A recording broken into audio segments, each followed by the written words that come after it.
Hi friends. Today we are actually going to discuss important aspects of history regarding mains. Okay.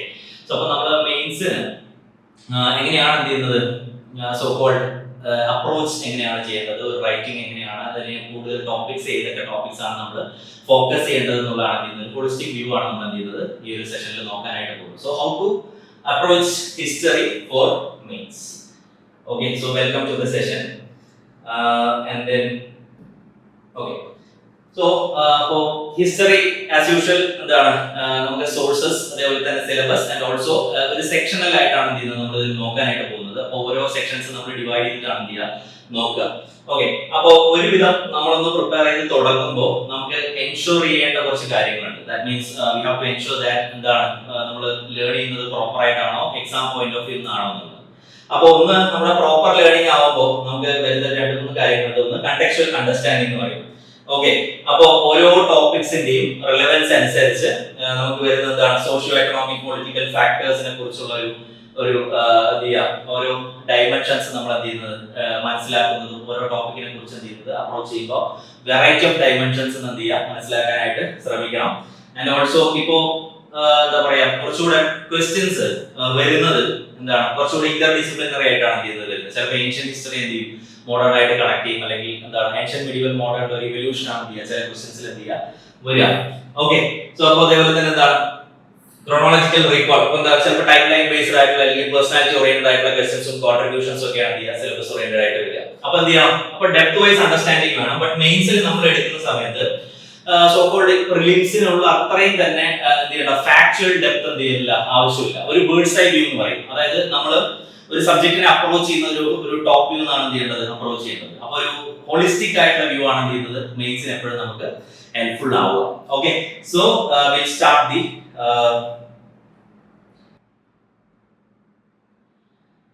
Okay. അപ്പോ നമ്മൾ usually modern Indian history എടുക്കുന്ന സമയത്ത് ഇപ്പൊ മെയിൻസിൽ എടുത്തു നോക്കുന്ന സമയത്ത് ഈച്ച് ആൻഡ് എവറി ഇയർ ഒരു decent weightage of questions are coming from modern Indian part. So currently we are going to discuss how to approach modern Indian history as well as post independence consolidation. So these are all the important part of our main syllabus for history. Okay, so mostly average per year എടുത്തു നോക്കുകയാണെന്നുണ്ടെങ്കിൽ average questions എന്ന് പറയുന്നത് mostly ഒരു 3 to 4 questions എന്തായാലും എന്ത് ചെയ്യും modern post independence അല്ലെങ്കിൽ history area എന്ത് ചെയ്യാറുണ്ട് വരാറുണ്ട്. ഓക്കെ, അപ്പോ അത് പൊതുവെ നമുക്ക് പ്രിലിംസ് എടുത്ത് നോക്കുകയാണെന്നുണ്ടെങ്കിൽ usually prelims questions are much more unpredictable. Okay, but when we come to mains, it's very much predictable to frame the question and topics. മനസ്സിലായോ? അപ്പോൾ എത്രത്തോളം എന്ത് ചെയ്യുന്ന ഏത് രീതിക്കാണ് എന്ത് ചെയ്യുക ചോദിക്കുക എന്നുള്ളത് എന്ത് ചെയ്യാം നമുക്ക് ഏകദേശം പ്രിപ്പയർ ചെയ്ത് പോകാനുള്ള ഒരു ഐഡിയ നമുക്ക് എന്ത് ചെയ്യും മെയിൻസിൽ ഉണ്ടാവും. Okay, so mostly the questions are from easy to moderate level.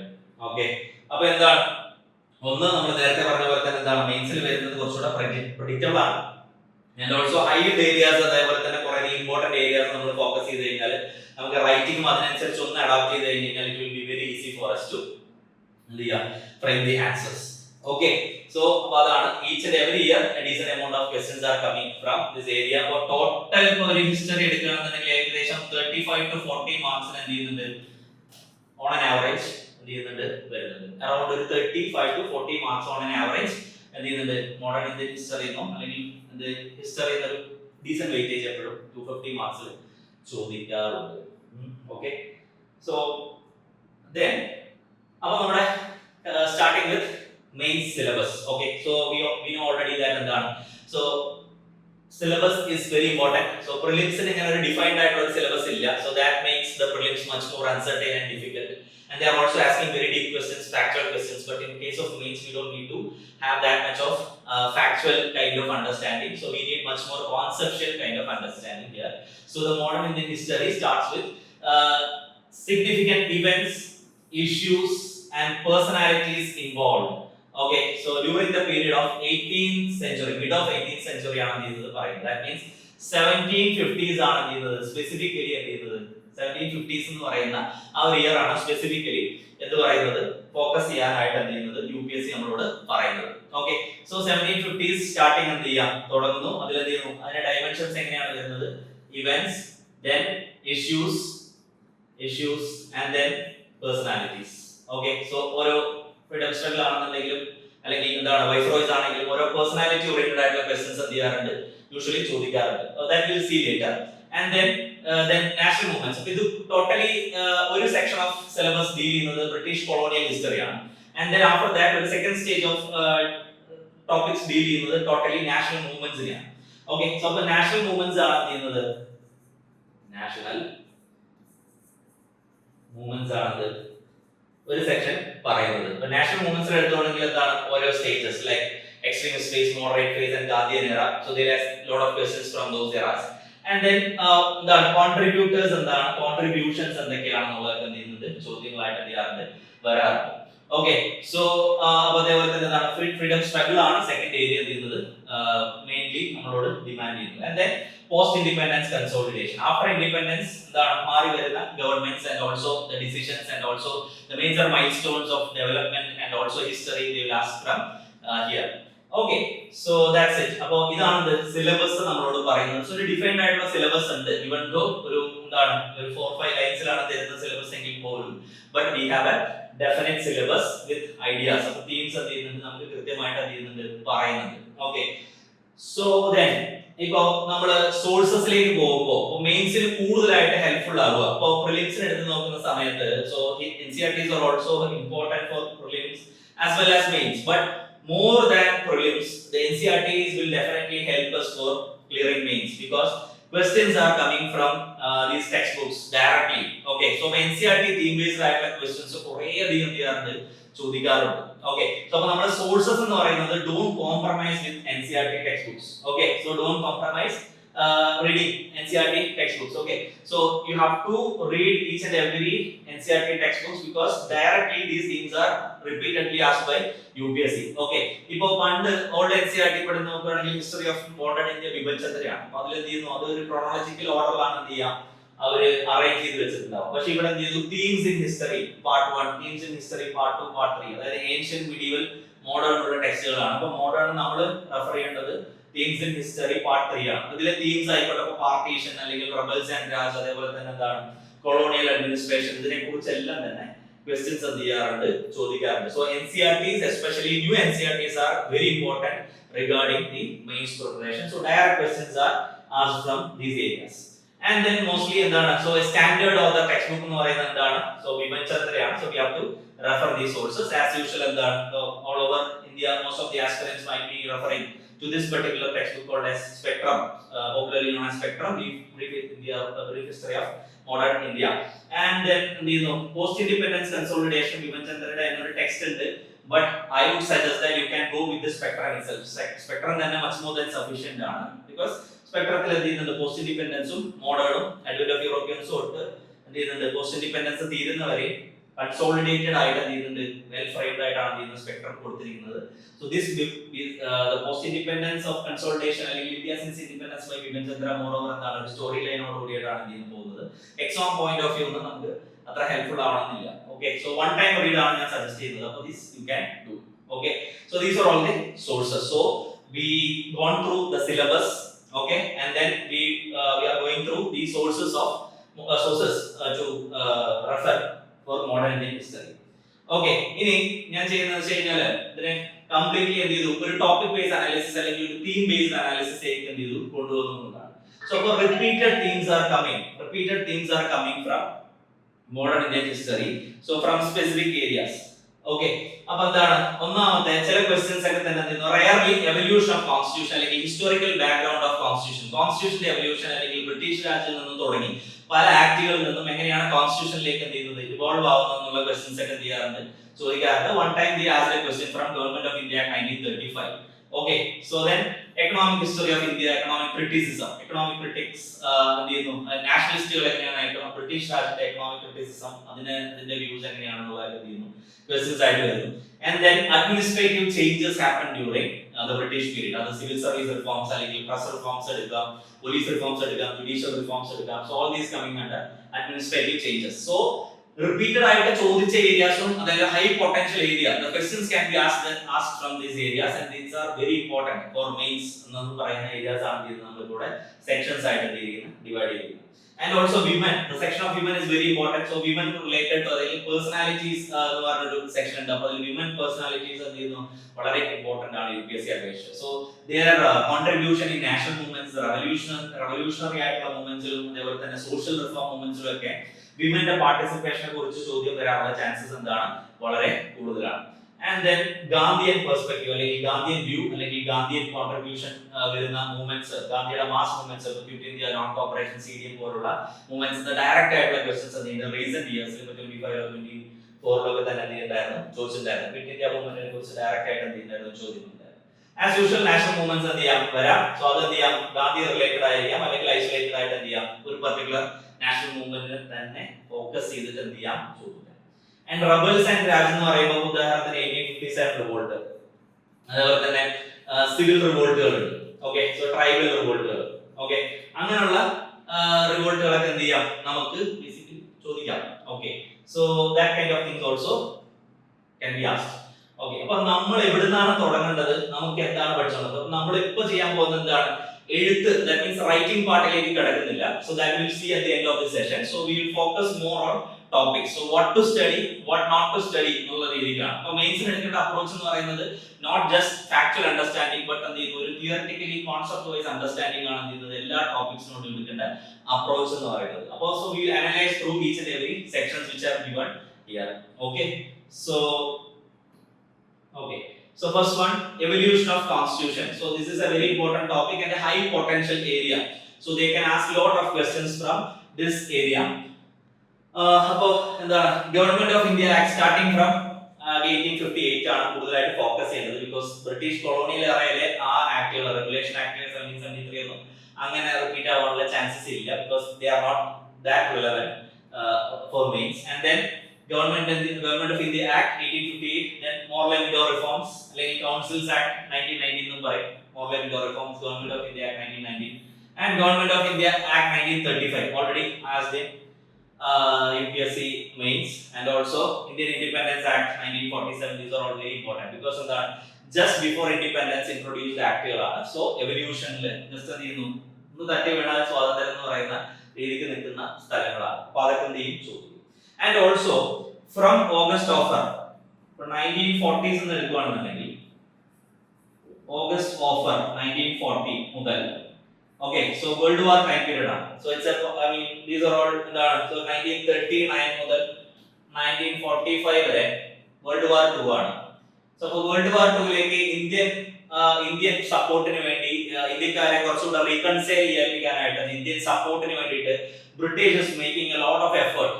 Okay, so അപ്പോൾ അതാണ് എന്ത് ചെയ്യുന്നത് പിന്നീട് ഓഗസ്റ്റ് ഓഫർ ആയിട്ടും 1940s ഓഗസ്റ്റ് ഓഫർ, അതേപോലെ തന്നെ ക്രിപ്സ് പ്രപ്പോസൽ, അതേപോലെ തന്നെ naval plan, cabinet mission, and also breakdown plan, Balkan plan അല്ലെങ്കിൽ Mountbatten plans ഒക്കെ ആയിട്ട് ചെയ്യുന്നത് later വരുന്നത്. So these are also very important for our mains syllabus. അതിൽ മെയിൻസിൽ എന്ത് ചെയ്യുന്നത് ചോദിക്കാനായിട്ട് ഈ ഒരു കൺവേർഷൻ ഏരിയ ആണ്. കാരണം ഒരു 40 to 47 എന്ന് പറയുന്ന ഒരു ഡെഡ് ലോക്ക് പീരീഡ് ആണ്. And also in between 40 to 47, 1940 to 47 lot of events are coming, and also അതൊരു എന്താണ് ഡൈവേർഷൻ ആണല്ലോ. അപ്പോൾ എന്താണ് അതിന്ന് വരാനുള്ള ചാൻസും എന്ത് ചെയ്യുന്നുണ്ട് കൂടുതലായിട്ട് ഉണ്ട്. So they can ask lot of questions from these areas. Okay, so അതൊക്കെ എന്ത് ചെയ്യാൻ നോക്കുക. അപ്പോൾ ക്രിപ്സ് പ്രപ്പോസൽ എന്നും അതേപോലെ തന്നെ പ്രിലിംസിനും കുറെ അധികം ഏരിയാസ് എന്ത് ചെയ്തതെന്ന് ചോദിച്ചു കാണുന്നത്. So favourite areas of UPSC. Okay, so like എന്ത് ചെയ്യുന്നു, അപ്പോൾ ഇത് എന്ത് ചെയ്യാൻ നോക്കുക. Rarely questions are coming from this area, but you need to have a specific അല്ലെങ്കിൽ എന്താണ് ഒരു decent understanding from these areas. Okay, so അതിലാണ് നമ്മൾ നേരത്തെ പറഞ്ഞതാണ് ഒരു പ്രീവിയസ് ഇയർ ക്വസ്റ്റ്യൻ ആണ്. So they asked about Government of India Act 1935. ഈ ക്വസ്റ്റ്യനിൽ തന്നിരിക്കുന്നത് it would have been difficult for the Constituent Assembly to complete its historic task of drafting the constitution for independent India in just 3 years, but its experience gained with the Government of India Act 1935 discuss എന്നാണ് പറയുന്നത്. Okay, so ഈ ക്വസ്റ്റ്യനിലാണെന്നുണ്ടെങ്കിൽ എന്ത് ചെയ്യുന്നു ഒരു ആക്ടിനെ base ചെയ്തുകൊണ്ടാണ് ചോദിച്ചിരിക്കുന്നത്. Okay, definitely you have to give an intro regarding Government of India Act 1935. 1935 നെ കുറിച്ച് ഒരു ഡെഫിനിഷൻ വെച്ച് നിങ്ങൾക്ക് എന്ത് ചെയ്യാം സ്റ്റാർട്ട് ചെയ്യാം. അല്ലെങ്കിൽ സൈമൺ കമ്മീഷൻ റെക്കമെൻഡേഷൻ ആണ് through round table conference consultation എന്താണ് കൺവേർട്ട് ചെയ്തത് എന്തായിട്ട് ഗവൺമെന്റ് ഓഫ് ഇന്ത്യ ആക്ട് 1935 ആയിട്ട്. സോ അതിൽ കുറെ അധികം ഫെഡറൽ സ്കീമും അതുപോലെ തന്നെ എന്താണ് RBI അതുപോലുള്ള പ്രധാനപ്പെട്ട ഇൻസ്റ്റിറ്റ്യൂഷൻസ് ഒക്കെ എന്ത് ചെയ്യുന്നു വരുന്നത് അതിലാണ്.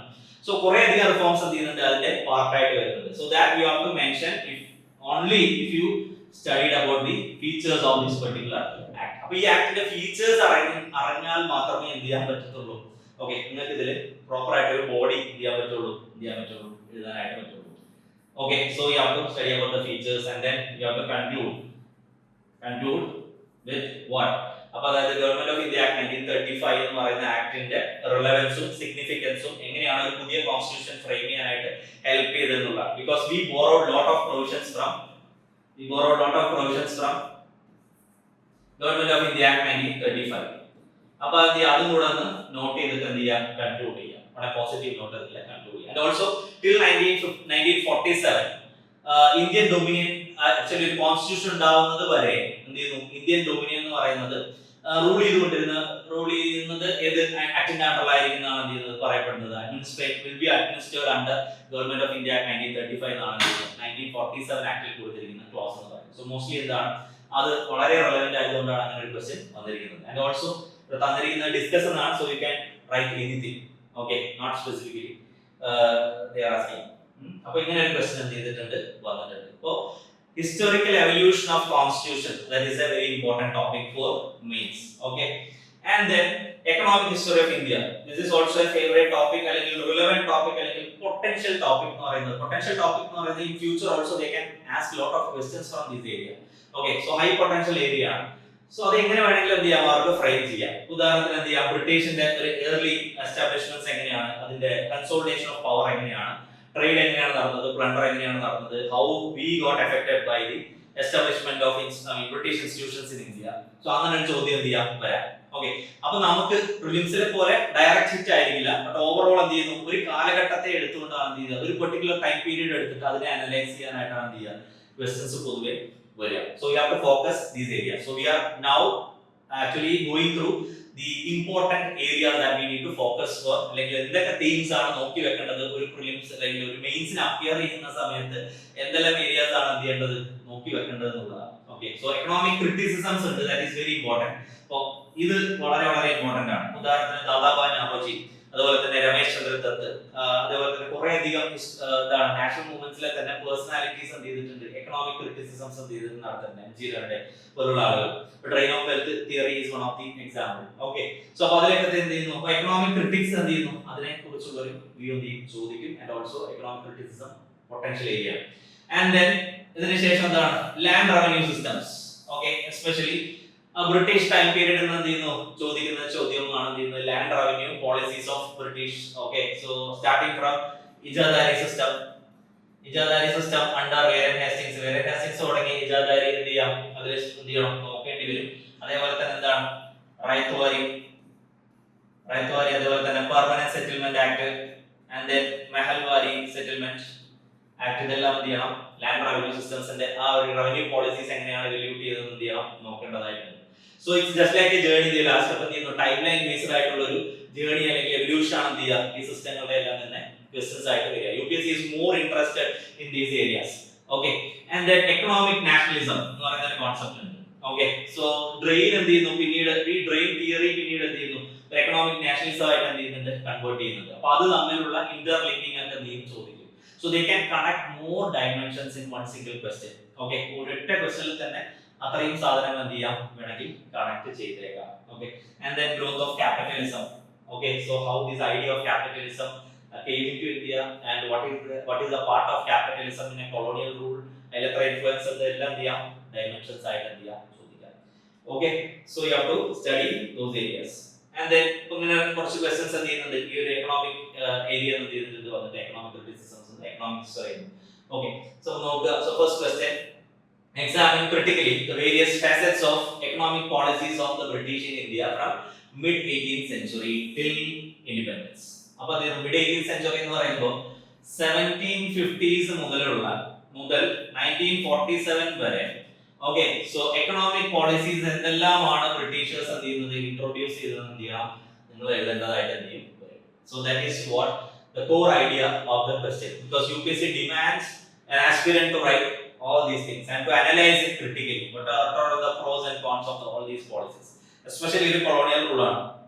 നല്ലത് കുറച്ചേ ഉണ്ടാവുള്ളൂ, കൂടുതൽ എന്താണ് നെഗറ്റീവ് ആസ്പെക്ട്സ് ആയിരിക്കും ഒരു ഇന്ത്യൻ പെർസ്പെക്റ്റീവ്. അപ്പോൾ അതിൽ ഫോക്കസ് ചെയ്തിട്ട് തന്നെ എന്ത് ചെയ്താൽ മതി, എഴുതിയാലോ.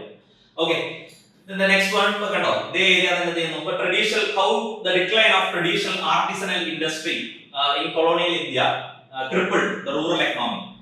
അപ്പോൾ അത് 15 മാർക്ക് ക്വസ്റ്റ്യൻ ആണ്. 250 വേർഡ്സ് എന്ത് ചെയ്തിട്ടുണ്ട്, ചോദിച്ചിട്ടുണ്ട്. അപ്പോൾ എന്താണ്, ഇപ്പോൾ ഉദാഹരണത്തിന് 90% ഓഫ് ഇന്ത്യൻ എക്കണോമിയിൽ 90% plus were employed in agriculture. Agriculture ആയിരുന്നു അവരുടെ പ്രധാനപ്പെട്ട ഉപജീവന മാർഗം. അപ്പൊ അതിലേക്ക് എന്ത് ചെയ്തു, കൊളോണിയൽ ആയിട്ടുള്ള ഒരു ഇൻഡസ്ട്രിയൽ റവല്യൂഷൻ വന്നതിന് ശേഷം സോ ചീപ്പ് ആയിട്ടുള്ള British manufactured goods like clothes, അതേപോലെ തന്നെ salt, such kind of things they started importing into India.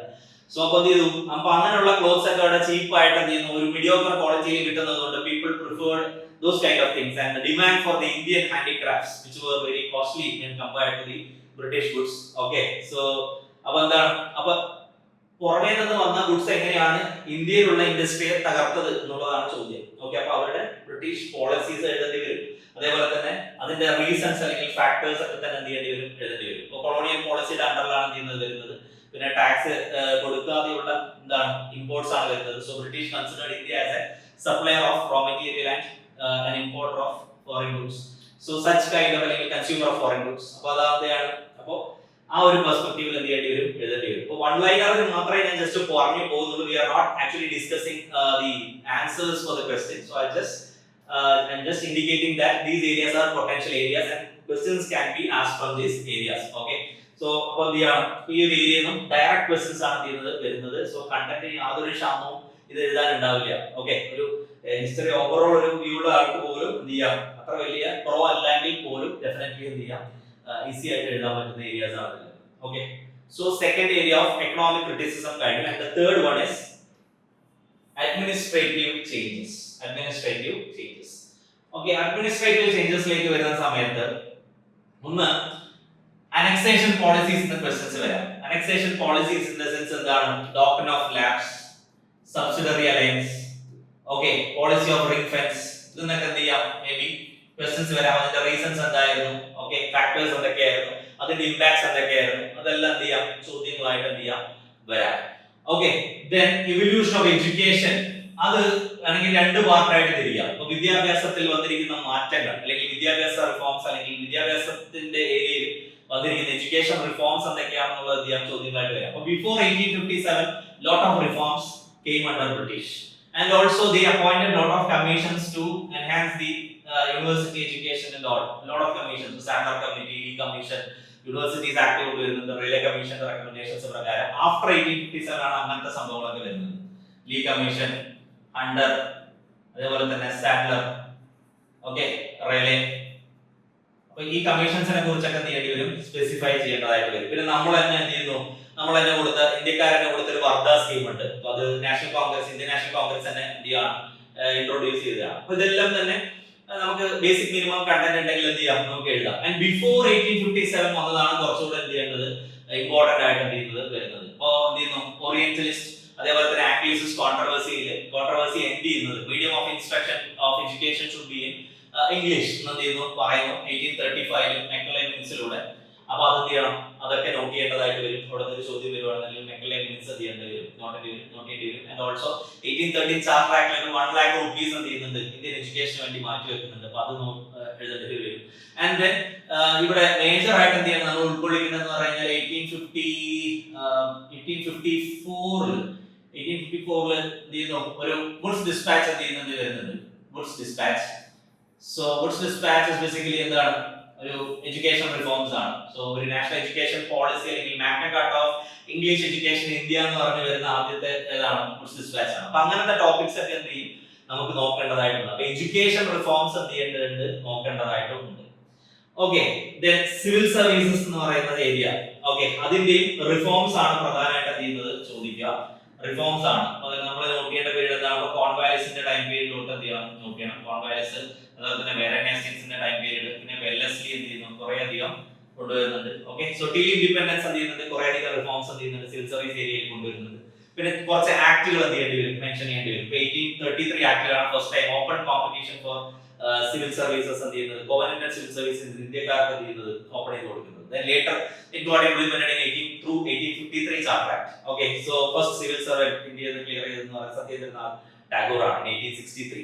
Civil Services Act വരുന്നുണ്ട് 1861. So those kind of things we have to mention. ഇപ്പോ ഇതെല്ലാം എന്ത് ചെയ്യണം, നമുക്ക് ഫിംഗർ ടിപ്സിൽ എന്ത് ചെയ്യണം, നമുക്ക് അത്രയും എന്ത് ചെയ്യണം, ഇന്റർണലൈസ്ഡ് ആവണം. ഈ റിഫോംസ് എന്നൊക്കെ ഹൈ പൊട്ടൻഷ്യൽ ഏരിയ ആണ്, അതിന്റെ questions can be asked. Okay, so അപ്പൊ ഡയറക്റ്റ് ആയിട്ട് എന്ത് ചെയ്യാം, കുറെ അധികം ക്വസ്റ്റ്യൻസ് എന്ത് ചെയ്യാം, റിഫോം ഏരിയ എന്ത് ചെയ്യാം.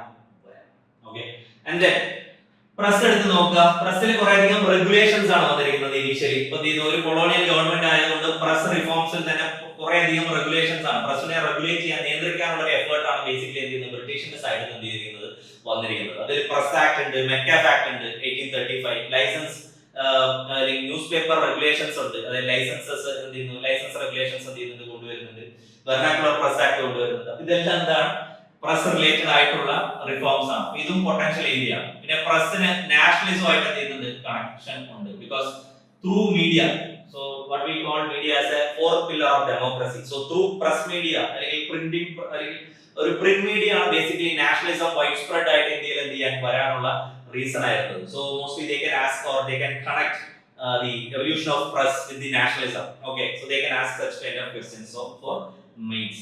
Okay, then native സ്റ്റേറ്റ്സിനോടുള്ള ഓരോ പോളിസിയിൽ വരുന്ന വ്യത്യാസമുണ്ട്. വ്യത്യാസം എന്ന് പറയുന്നത് എന്താ, ബ്രിട്ടീഷുകാർ ആദ്യം വരുന്ന സമയത്ത് എന്താണ്, റിക്വസ്റ്റ് ചെയ്തിട്ട് എന്ത് ചെയ്യുന്നു, അവർക്ക് ഒരു ഇക്വാളിറ്റി എൻഷുർ ചെയ്യാനായിട്ടാണ് എന്ത് ചെയ്തത്, ഇനീഷ്യലി ഒരു ശ്രമം നടത്തുന്നത്. Okay, so they basically what they want is that എന്താണ്, equality of status. That means എന്താണ്, ട്രേഡേഴ്സ് എന്ന് പറയുന്ന സ്റ്റാറ്റസ് എന്ത് ചെയ്യുന്നു, മറ്റ് യൂറോപ്യൻസ് ആയിട്ട് എന്ത് ചെയ്തു, ഈക്വൽ പവർ എന്നുള്ള രീതിക്ക് കാണാനായിട്ട് കുറെ റിക്വസ്റ്റ് ചെയ്തിട്ടാണ് എന്ത് ചെയ്യുന്നത്, മുഗൾ എംപറേഴ്സിനെ കാണുന്നതും ഒരു ഫർമാൻ അല്ലെങ്കിൽ ട്രേഡ് ലൈസൻസസ് വാങ്ങിച്ചെടുക്കുന്നതും എല്ലാം ചെയ്യുന്നത് ഇനീഷ്യലി എന്താണ്, അതിന്റെ ബേസിലാണ്. അപ്പോ they started with എന്താണ്, acquiring an equality അല്ലെങ്കിൽ ഈക്വൽ പൊസിഷൻ എന്ന് പറയുന്ന സംഭവത്തിന് വേണ്ടിയിട്ടാണ് എന്ത് ചെയ്യുന്നത്, ആദ്യം ശ്രമം നടത്തുന്നത്. പിന്നെ അവർ എന്ത് ചെയ്യാൻ തുടങ്ങി, ഓരോ സ്ഥലവും ക്യാപ്ചർ ചെയ്യാൻ തുടങ്ങി. So they started establishing their own institutions inside India. And then what they did was that എന്താണ്, അതിനുശേഷം പിന്നീട് പോളിസി മാറി. They claimed and they എന്താണ്, കർണാട്ടിക് വാറോടുകൂടി ഫ്രഞ്ചിനെ കംപ്ലീറ്റ്ലി എന്ത് ചെയ്തു, ഫ്രഞ്ചുകാരടക്കമുള്ള എല്ലാ യൂറോപ്യൻ പവേഴ്സിനെ എന്ത് ചെയ്യുന്നു, ഇവിടുന്ന് എന്ത് ചെയ്യുന്നു, ഓടിക്കുന്നു. അതേപോലെ തന്നെ അവർക്ക് വേറൊരു കോമ്പറ്റീഷൻ ഇല്ല. then later they started acquiring all the territories like Mysore, Marathas, അതുപോലെ തന്നെ Sikh, Afghan, so and so. അപ്പൊ അതിൽ നിന്ന് ഓരോ സ്ഥലങ്ങളും പിടിച്ചെടുക്കുന്നു. അപ്പൊ അതിലൂടെ എന്ത് ചെയ്യുന്നുണ്ട്, അവർ ക്ലെയിം ഓഫ് പാരമൗൺസി ആണ് എന്ത് ചെയ്യുന്നത്, പിന്നീട് എന്ത് ചെയ്യുന്നത്, പ്രൊക്ലെയിം ചെയ്യുന്നത്. ബിക്കോസ് ദേ ക്ലെയിം ദാറ്റ് എന്താണ്, they are the paramount power inside the Indian territory. And then they established their status from traders to territorial power. So such kind of എന്ത് ചെയ്യുന്നുണ്ട്, ആറ്റിറ്റ്യൂഡ് ആണ് ചെയ്യുന്നത് ബ്രിട്ടീഷുകൾ. പിന്നെ എന്താണ്, ഒരു സബോർഡിനേറ്റ് ആയിട്ടുള്ള ഒരു പോളിസിയാണ് ചെയ്യുന്നത്, സബോർഡിനേറ്റ് ഐസൊലേഷൻ എന്ന് പറയുന്ന ഒരു പോളിസിയാണ് ചെയ്യുന്നത് പിന്നീട് എടുക്കുന്നത്. ഓക്കെ, പിന്നീടുള്ള പ്രിൻസസിനെ എല്ലാം തന്നെ ഒരു സബോർഡിനേറ്റ്സ് എന്നുള്ള രീതിക്ക് കണ്ടിട്ട് എന്ത് ചെയ്യുന്നു, റെഗുലേറ്റർ ആയിട്ടാണ് ചെയ്യുന്നത് പിന്നീട് ആക്ട് ചെയ്യുന്നത്. അപ്പൊ അതിന്റെ ഒരു എവല്യൂഷനും എന്ത് ചെയ്യുന്നു, നമ്മുടെ ഹാൻഡ് ഔട്ട്സ് തന്നെയുണ്ട്. So you can refer to that, it is very easy to understand. Okay, then Viceroys എന്ന ക്വസ്റ്റ്യൻസ് വന്നിട്ടുണ്ട്. So two major questions came from the side of Viceroy. Specifically they asked about Lord Curzon and Lord Dalhousie. Dalhousieയുടെ റിഫോംസിനെ കുറിച്ചും കഴ്സന്റെ റിഫോംസിനെ കുറിച്ചും ചെയ്തിട്ടുണ്ട്, ചോദിച്ചിട്ടുണ്ട്. Okay, so ആ questions ആണ് ചെയ്യുന്നത് ഇവിടെ കൊടുത്തേക്കുന്നത്. So first two questions we can see that എന്താണ്, so these are from Viceroys. Okay, അപ്പൊ എന്താണ്, ഡൽഹൌസിയുടെ ഏരിയയിൽ നിന്നാണ് ചെയ്യുന്ന ചോദ്യം വന്നിരിക്കുന്നത്. അപ്പോൾ ചോദിച്ചിരിക്കുന്നത് in many ways the Lord Dalhousie was founder of modern India എന്ന് പറയുന്നത്. Dalhousie വിളിക്കുന്ന വേറൊരു പേരാണ് founder of modern India എന്ന് പറയുന്നത്. Okay, so elaborate എന്നാണ് പറയുന്നത്. So reason is that he in his time he introduced, Dalhousieയുടെ പീരീഡ് എന്ന് പറയുന്നത് 1848 to 1856 ആണ്. So in his time he introduced railways in India. Okay, so railways, telegraph, okay, stamps, okay, postal stamps വരുന്നതൊക്കെ ഈ ഒരു ഏരിയയിലാണ്. ഓക്കെ, സോ ഇങ്ങനെ കുറെ അധികം ഇൻഫ്രാസ്ട്രക്ചറിലും കമ്മ്യൂണിക്കേഷനിലും അതുപോലത്തുള്ള ഏരിയാസിലും, അതേപോലെ തന്നെ ഡോക്ടർ ഓഫ് ലാബ്സ് എന്ന് പറയുന്ന പോളിസി, അനക്സേഷൻ പോളിസി വരുന്നത് ഇവിടെ നിന്നാണ്. അപ്പോ ഇതെല്ലാം വരുന്നത് കൊണ്ട് തന്നെ എന്ത് ചെയ്യുന്നു, ഇയാളെ നമുക്ക് എന്ത് വിളിക്കാം, ഫൗണ്ടർ ഓഫ് മോഡേൺ ഇന്ത്യ എന്ന് വേണമെങ്കിൽ എന്ത് ചെയ്യാം, പറയാം. അപ്പൊ ആളുടെ ടൈം പീരീഡിലുള്ള പ്രധാനപ്പെട്ട അഡ്മിനിസ്ട്രേറ്റീവ് ഡിസിഷൻസും പോളിസീസിനെ കുറിച്ചും ഒക്കെ നമുക്ക് എന്ത് ചെയ്യേണ്ടി വരും, എക്സ്പ്ലെയിൻ ചെയ്യേണ്ടതായിട്ട് വരും. സോ വൈസ്രോയ്സിന്റെ ചോദ്യങ്ങൾ വന്നിട്ടുണ്ട്. Okay, so they can repeatedly other theme. അപ്പോ മെയിൻസിൽ ടോപ്പിക് റിപ്പീറ്റേഷൻ വരില്ല. പ്രിലിംസിലത്തെ പോലെ ടോപ്പിക്സ് അല്ല, തീംസ് ആണ് ചെയ്യുന്നത്. അപ്പൊ നമ്മൾ ഒരു ടോപ്പിക് എടുത്തു കഴിഞ്ഞാൽ വൈസ്രോയ്സ് എന്ന് പറയുന്ന ടോപ്പിക് എടുത്തു കഴിഞ്ഞാൽ എന്ത് ചെയ്യണം, അതിന്റെ ഡൈമെൻഷൻസ് ആണ് നമ്മൾ എന്ത് ചെയ്യേണ്ടത്, ഫോക്കസ് ചെയ്യേണ്ടത്. Okay, they can ask any viceroy about any viceroy. So we have to consider that these topics are important. So we have to study the administrative policies during the period of each and every viceroys in India. പ്രത്യേകിച്ച് നമ്മൾ നോക്കേണ്ടത് after 1857 ആണ് എന്ത് ചെയ്യേണ്ടത്, focus ചെയ്യേണ്ടത്. After 1857 ആ time period ഉള്ള viceroys ആണ് കൂടുതലായിട്ട് എന്ത് ചെയ്യേണ്ടത്, ഫോക്കസ് ചെയ്യേണ്ടത്. ബിക്കോസ് അതിന് മുന്നേ ഉള്ളതെല്ലാം നമ്മൾ പ്രസ് റിഫോംസിലും അതുപോലെ തന്നെ സിവിൽ സർവീസ് റിഫോംസിലും പോലീസ് റിഫോംസിലും ജുഡീഷ്യൽ റിഫോംസിലും ഒക്കെ നമുക്ക് കോൺവാലിസിനെയും വെലസ്ലിയെയും കുറിച്ച് പഠിക്കുന്നുണ്ട്. So you don't need to focus much more on the governor generals before 1857. So they will be much more interested in the viceroys after 1857. So that is the thing. And then the third question, this is not related to viceroy but എന്താണ് ഒരു administrative consolidation ആണ് ഇതിൽ ചോദിക്കുന്നത്. So recently asked the last 4 years എന്ന് വന്ന questions ആണ്. So why did the armies of British East India Company, mostly comprising of Indian soldiers, win consistently against the numerous and better equipped armies of the Indian rulers എന്നാണ് ഇതിൽ പറയുന്നത്. Okay, so അപ്പോൾ എണ്ണത്തിലധികമായിട്ടുള്ള ആർമിയിലുള്ള അത്രയും recruits ഉള്ള Indian ആർമിയിലെ ആളുകളെ എന്തുകൊണ്ടാണ് കുറച്ച് പേരുള്ള ബ്രിട്ടീഷ് ഈസ്റ്റ് ഇന്ത്യ കമ്പനി എന്ത് ചെയ്യുന്നത്, മോസ്റ്റ്ലി വിക്ടോറിയസ് ആയി മാറിയത്. സോ അഗെയിൻസ്റ്റ് ദി ഇന്ത്യൻസിന്റെ ആർമിയെ കമ്പയർ ചെയ്യുമ്പോൾ ഈസിലി വിക്ടോറിയസ് ആയത് എന്തുകൊണ്ടാണെന്നുള്ളതാണ്. സോ അതെന്ത് വേണമെങ്കിലും അറിയാം, എന്താണ്, സോ മോഡേൺ എക്യുപ്മെന്റ്സിന്റെ ലാക്ക് ആണെന്ന് പറയാം. അപ്പൊ അതിൽ കുറെ ഫാക്ടേഴ്സ് ഉണ്ട്. എന്താണ്, ഓർഗനൈസ്ഡ് ആയിട്ടുള്ള ഒരു സെറ്റപ്പ് ഇല്ല, അതേപോലെ തന്നെ എന്താണ്, മോഡേൺ ആയിട്ടുള്ള ടെക്നോളജീസ് എല്ലാം ലാക്കിംഗ് ആണ്. Okay, it is not about the number and the discipline and the command. അപ്പൊ കമാൻഡിനനുസരിച്ച് എന്ത് ചെയ്യുന്നു, കൃത്യമായ സ്ട്രാറ്റജി പ്ലാൻ ചെയ്യുന്നത്, അതേപോലെ തന്നെ എല്ലാ കാര്യങ്ങളിലും എന്ത് ചെയ്യുന്നു, ബ്രിട്ടീഷ് വൺ സ്റ്റെപ്പ് അഹെഡ് ആണ്. Okay, so that's why they became victorious. So you can right all these factors inside the question. Okay, so അപ്പോൾ ഓവറോൾ ഹിസ്റ്ററി എടുത്തിട്ടാണ് ചെയ്യേണ്ടത്, പോയിന്റ്സ് ഫ്രെയിം ചെയ്യുന്നത്. വൺ സ്പെസിഫിക് ആയിട്ടുള്ള ഒരു ഏരിയ മാത്രം എടുത്തിട്ട് എന്ത് ചെയ്യാൻ പറ്റില്ല. Okay, so Mysore, fighting against Mysore and Sikh were very much difficult for the British East India Company. Why? Because Mysore trained their soldiers in the lines of French army. So French army helped കൂടി അവർ European സ്റ്റൈലാണ് അവരുടെ ആർമിയെ maintain ചെയ്ത് Tipu and Hyder. So that's why they felt very important. So they felt very difficult for fighting against the Mysore kingdom. Okay, so അപ്പോൾ അങ്ങനെ കുറെ എന്ത് ചെയ്യാം, എക്സാമ്പിൾസ് നമുക്ക് എന്ത് ചെയ്യാം, നോട്ട് ചെയ്യാം. ഓക്കെ, അപ്പോൾ it's not about the numbers but the quality, okay, and the discipline. So then fourth one, okay, so various famines, കുറെ അധികം ദാരിദ്ര്യ മരണങ്ങൾ കുറെ അധികം ഉണ്ടായിട്ടുണ്ട്. ഓക്കെ, എസ്പെഷ്യലി ബംഗാൾ ഫമൈൻ ഒക്കെ millions of people died. Okay, so since mid 1750s, mid 18th century എന്നാണ് പിന്നെയും പറയുന്നത്. അപ്പൊ എന്താണ് ഇതിന്റെയൊക്കെ കാരണം എന്താണ്, സിംപ്ലി എന്താണ്, നമ്മൾ കുറെ അധികം ബ്രിട്ടീഷ് പോളിസീസിനെ കുറിച്ച് പഠിച്ചിട്ടുണ്ട്. Okay, so British policies, especially land revenue systems, tax policies, okay, എല്ലാം നമുക്ക് എന്ത് ചെയ്യാം, ഇതിൽ കോട്ട് ചെയ്യാം. ഓക്കെ, അപ്പൊ ഇതെല്ലാം ഏത് ഏരിയ എന്നാണ് വരുന്നത്, പ്രത്യേകിച്ച് ബ്രിട്ടീഷ് പോളിസീസ് ഓഫ് അനക്സേഷൻസ് എന്നാണ് പ്രധാനമായിട്ട് ചെയ്യുന്നത് ഈ രണ്ട് ക്വസ്റ്റ്യൻസും വരുന്നത്. So they can ask from these areas, potential ആയിട്ടുള്ള ഏരിയാസ് ആണ് ഇതൊന്നും എന്ത് ചെയ്യാം, ക്വസ്റ്റ്യൻസ് ചോദിക്കാം. Okay, so that favourite area എന്ന് പറയുന്നത് എന്താണ്, so women in modern India. Okay, so women is always എന്താണ്, അവരുടെ പാർട്ടിസിപ്പേഷൻ എന്ന് പറയുന്നത് എന്താണ്, ഇന്ത്യ പാട്രിയാർക്കൽ സൊസൈറ്റി ആയതുകൊണ്ടും so we are in A transition, basically complete ആയിട്ടില്ല. അപ്പൊ എന്താണ്, ജെൻഡർ ന്യൂട്രാലിറ്റി എന്ന് പറയുന്ന ഒരു കോൺസെപ്റ്റ് റെലവന്റ് ആയതുകൊണ്ടും തന്നെ സോ അറ്റ് ദാറ്റ് ടൈം എന്താണ് വിമന്റെ കോൺട്രിബ്യൂഷൻ എന്തൊക്കെയാണെന്ന് ഇതിന്റെ ചോദിക്കാനായിട്ടുള്ള ചാൻസസും കൂടുതലാണ്. So what's their contribution in social reform, social reform അല്ലെങ്കിൽ ഇന്ത്യൻ റിനൈസൻസിൽ പാനി ബെസന്റ് ഒരു പൊട്ടൻഷ്യൽ ആയിട്ടുള്ള ഒരു കാൻഡിഡേറ്റ് ആണ്. ഓക്കെ, ഒരു റിഫോമർ എന്നുള്ള രീതിക്കും ഓക്കെ നാഷണൽ മൂവ്മെന്റിന് ഒരു ഇന്ത്യൻ ഹോം റൂൾ മൂവ്മെന്റ് നടത്തി അല്ലെങ്കിൽ എന്ത് ചെയ്യുന്നു, ഇന്ത്യൻ നാഷണൽ കോൺഗ്രസിന്റെ പ്രസിഡന്റ് ആയിരുന്നു 1916. സോ ഇൻ ദാറ്റ് സെൻസ് എന്താണ്, ആനി ബെസന്റ് ഒരു പൊട്ടൻഷ്യൽ ഏരിയ ആണ്. ദേ can ask questions from this area. അല്ലെങ്കിൽ സരോജിനി നായിഡു, ഓക്കെ, സരോജിനി നായിഡു ഇതൊക്കെ നാഷണൽ മൂവ്മെന്റ് റിലേറ്റഡ് ആയിട്ട് എന്ത് ചെയ്യാം, ചോദിക്കാം. സരോജിനി നായിഡു. സോഷ്യൽ റിഫോമിൽ എന്ത് ചെയ്യാം, സാവിത്രിബായി ഫുലെ ചോദിക്കാം. Okay, Savitribai Phule. And then പിന്നെ ആരെ ചോദിക്കാം, സോഷ്യൽ റിഫോംസ് തന്നെ. പിന്നെ എന്താണ് ജ്യോതിറാവ് ഫുലെ, സാവിത്രിബായി ഫുലെ, അതേപോലെ തന്നെ എന്താണ് കുറെ അധികം ആളുകൾ എന്ത് ചെയ്യുന്നുണ്ട്, സോഷ്യൽ റിഫോമേഴ്സ് ആയിട്ട് എന്ത് ചെയ്യുന്നുണ്ട്, വരുന്നുണ്ട്. അപ്പൊ അതൊക്കെ എന്ത് ചെയ്യാം, നമുക്ക് ചോദിക്കാം. അതിനുശേഷം പിന്നെ എന്താണ് വിമൻ ആൻഡ് നാഷണലിസം. നാഷണലിസം എന്ന് പറയുമ്പോൾ എന്താണ്, നാഷണൽ മൂവ്മെന്റ്സിൽ പാർട്ടിസിപ്പേറ്റ് ചെയ്ത വിമനെയാണ് എന്ത് ചെയ്യുന്നത്, സരോജിനി നായിഡു, ഉഷ മേത്ത, അരുണ ആസിഫ് അലി. ഇവിടെ നിന്നൊക്കെ എന്ത് ചെയ്തിട്ടുണ്ട്, നിങ്ങൾക്ക് കോട്ട് ചെയ്യാനായിട്ട് വരും. ഉഷ മേത്ത, അരുണ ആസിഫ് അലി.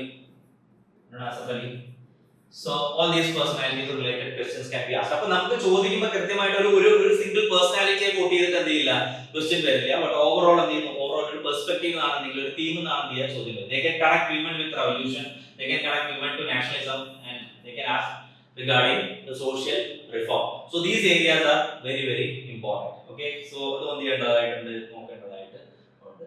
സോ ഇപ്പോൾ ഇവിടെ എടുത്ത് നോക്കുകയാണെന്നുണ്ടെങ്കിൽ എന്താണ്, ഇപ്പോൾ ഒരു ക്വസ്റ്റ്യൻ റിലേറ്റഡ് ആയിട്ടുള്ള കുറച്ച് ക്വസ്റ്റ്യൻസ് എന്ത് ചെയ്യുന്നുണ്ട്, പ്രീവിയസ് ഇയർ ക്വസ്റ്റ്യൻസ് ആണ്. So define the barriers of age, gender and religion. So the Indian women became the torch bearer during the struggle for freedom. സോ അപ്പോൾ എന്താണ് ഈ question related to national movement ആണ്.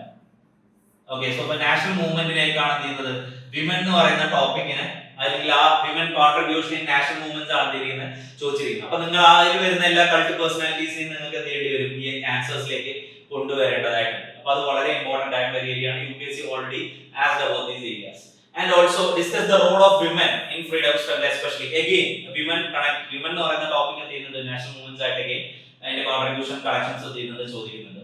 During Gandhian face എന്നാണ് പറയുന്നത്. Gandhian face എന്ന് പറയുന്നത് 1950 to 1947 ആണെങ്കിൽ ഗാന്ധിയൻ ഫേസ് ആയിട്ട് എന്ത് ചെയ്യാം, നമുക്ക് എടുക്കാം. അപ്പൊ അതിൽ പ്രധാനമായിട്ട് ഗാന്ധിയുടെ പ്രധാന മൂവ്മെന്റ്സ് എന്ന് പറയുന്നത് നോൺ കോപ്പറേഷൻ മൂവ്മെന്റ്, അതേപോലെ തന്നെ സിവിൽ ഡിസോബീഡിയൻസ് മൂവ്മെന്റ്, അതേപോലെ തന്നെ ക്വിറ്റ് ഇന്ത്യ മൂവ്മെന്റ് ആണ്.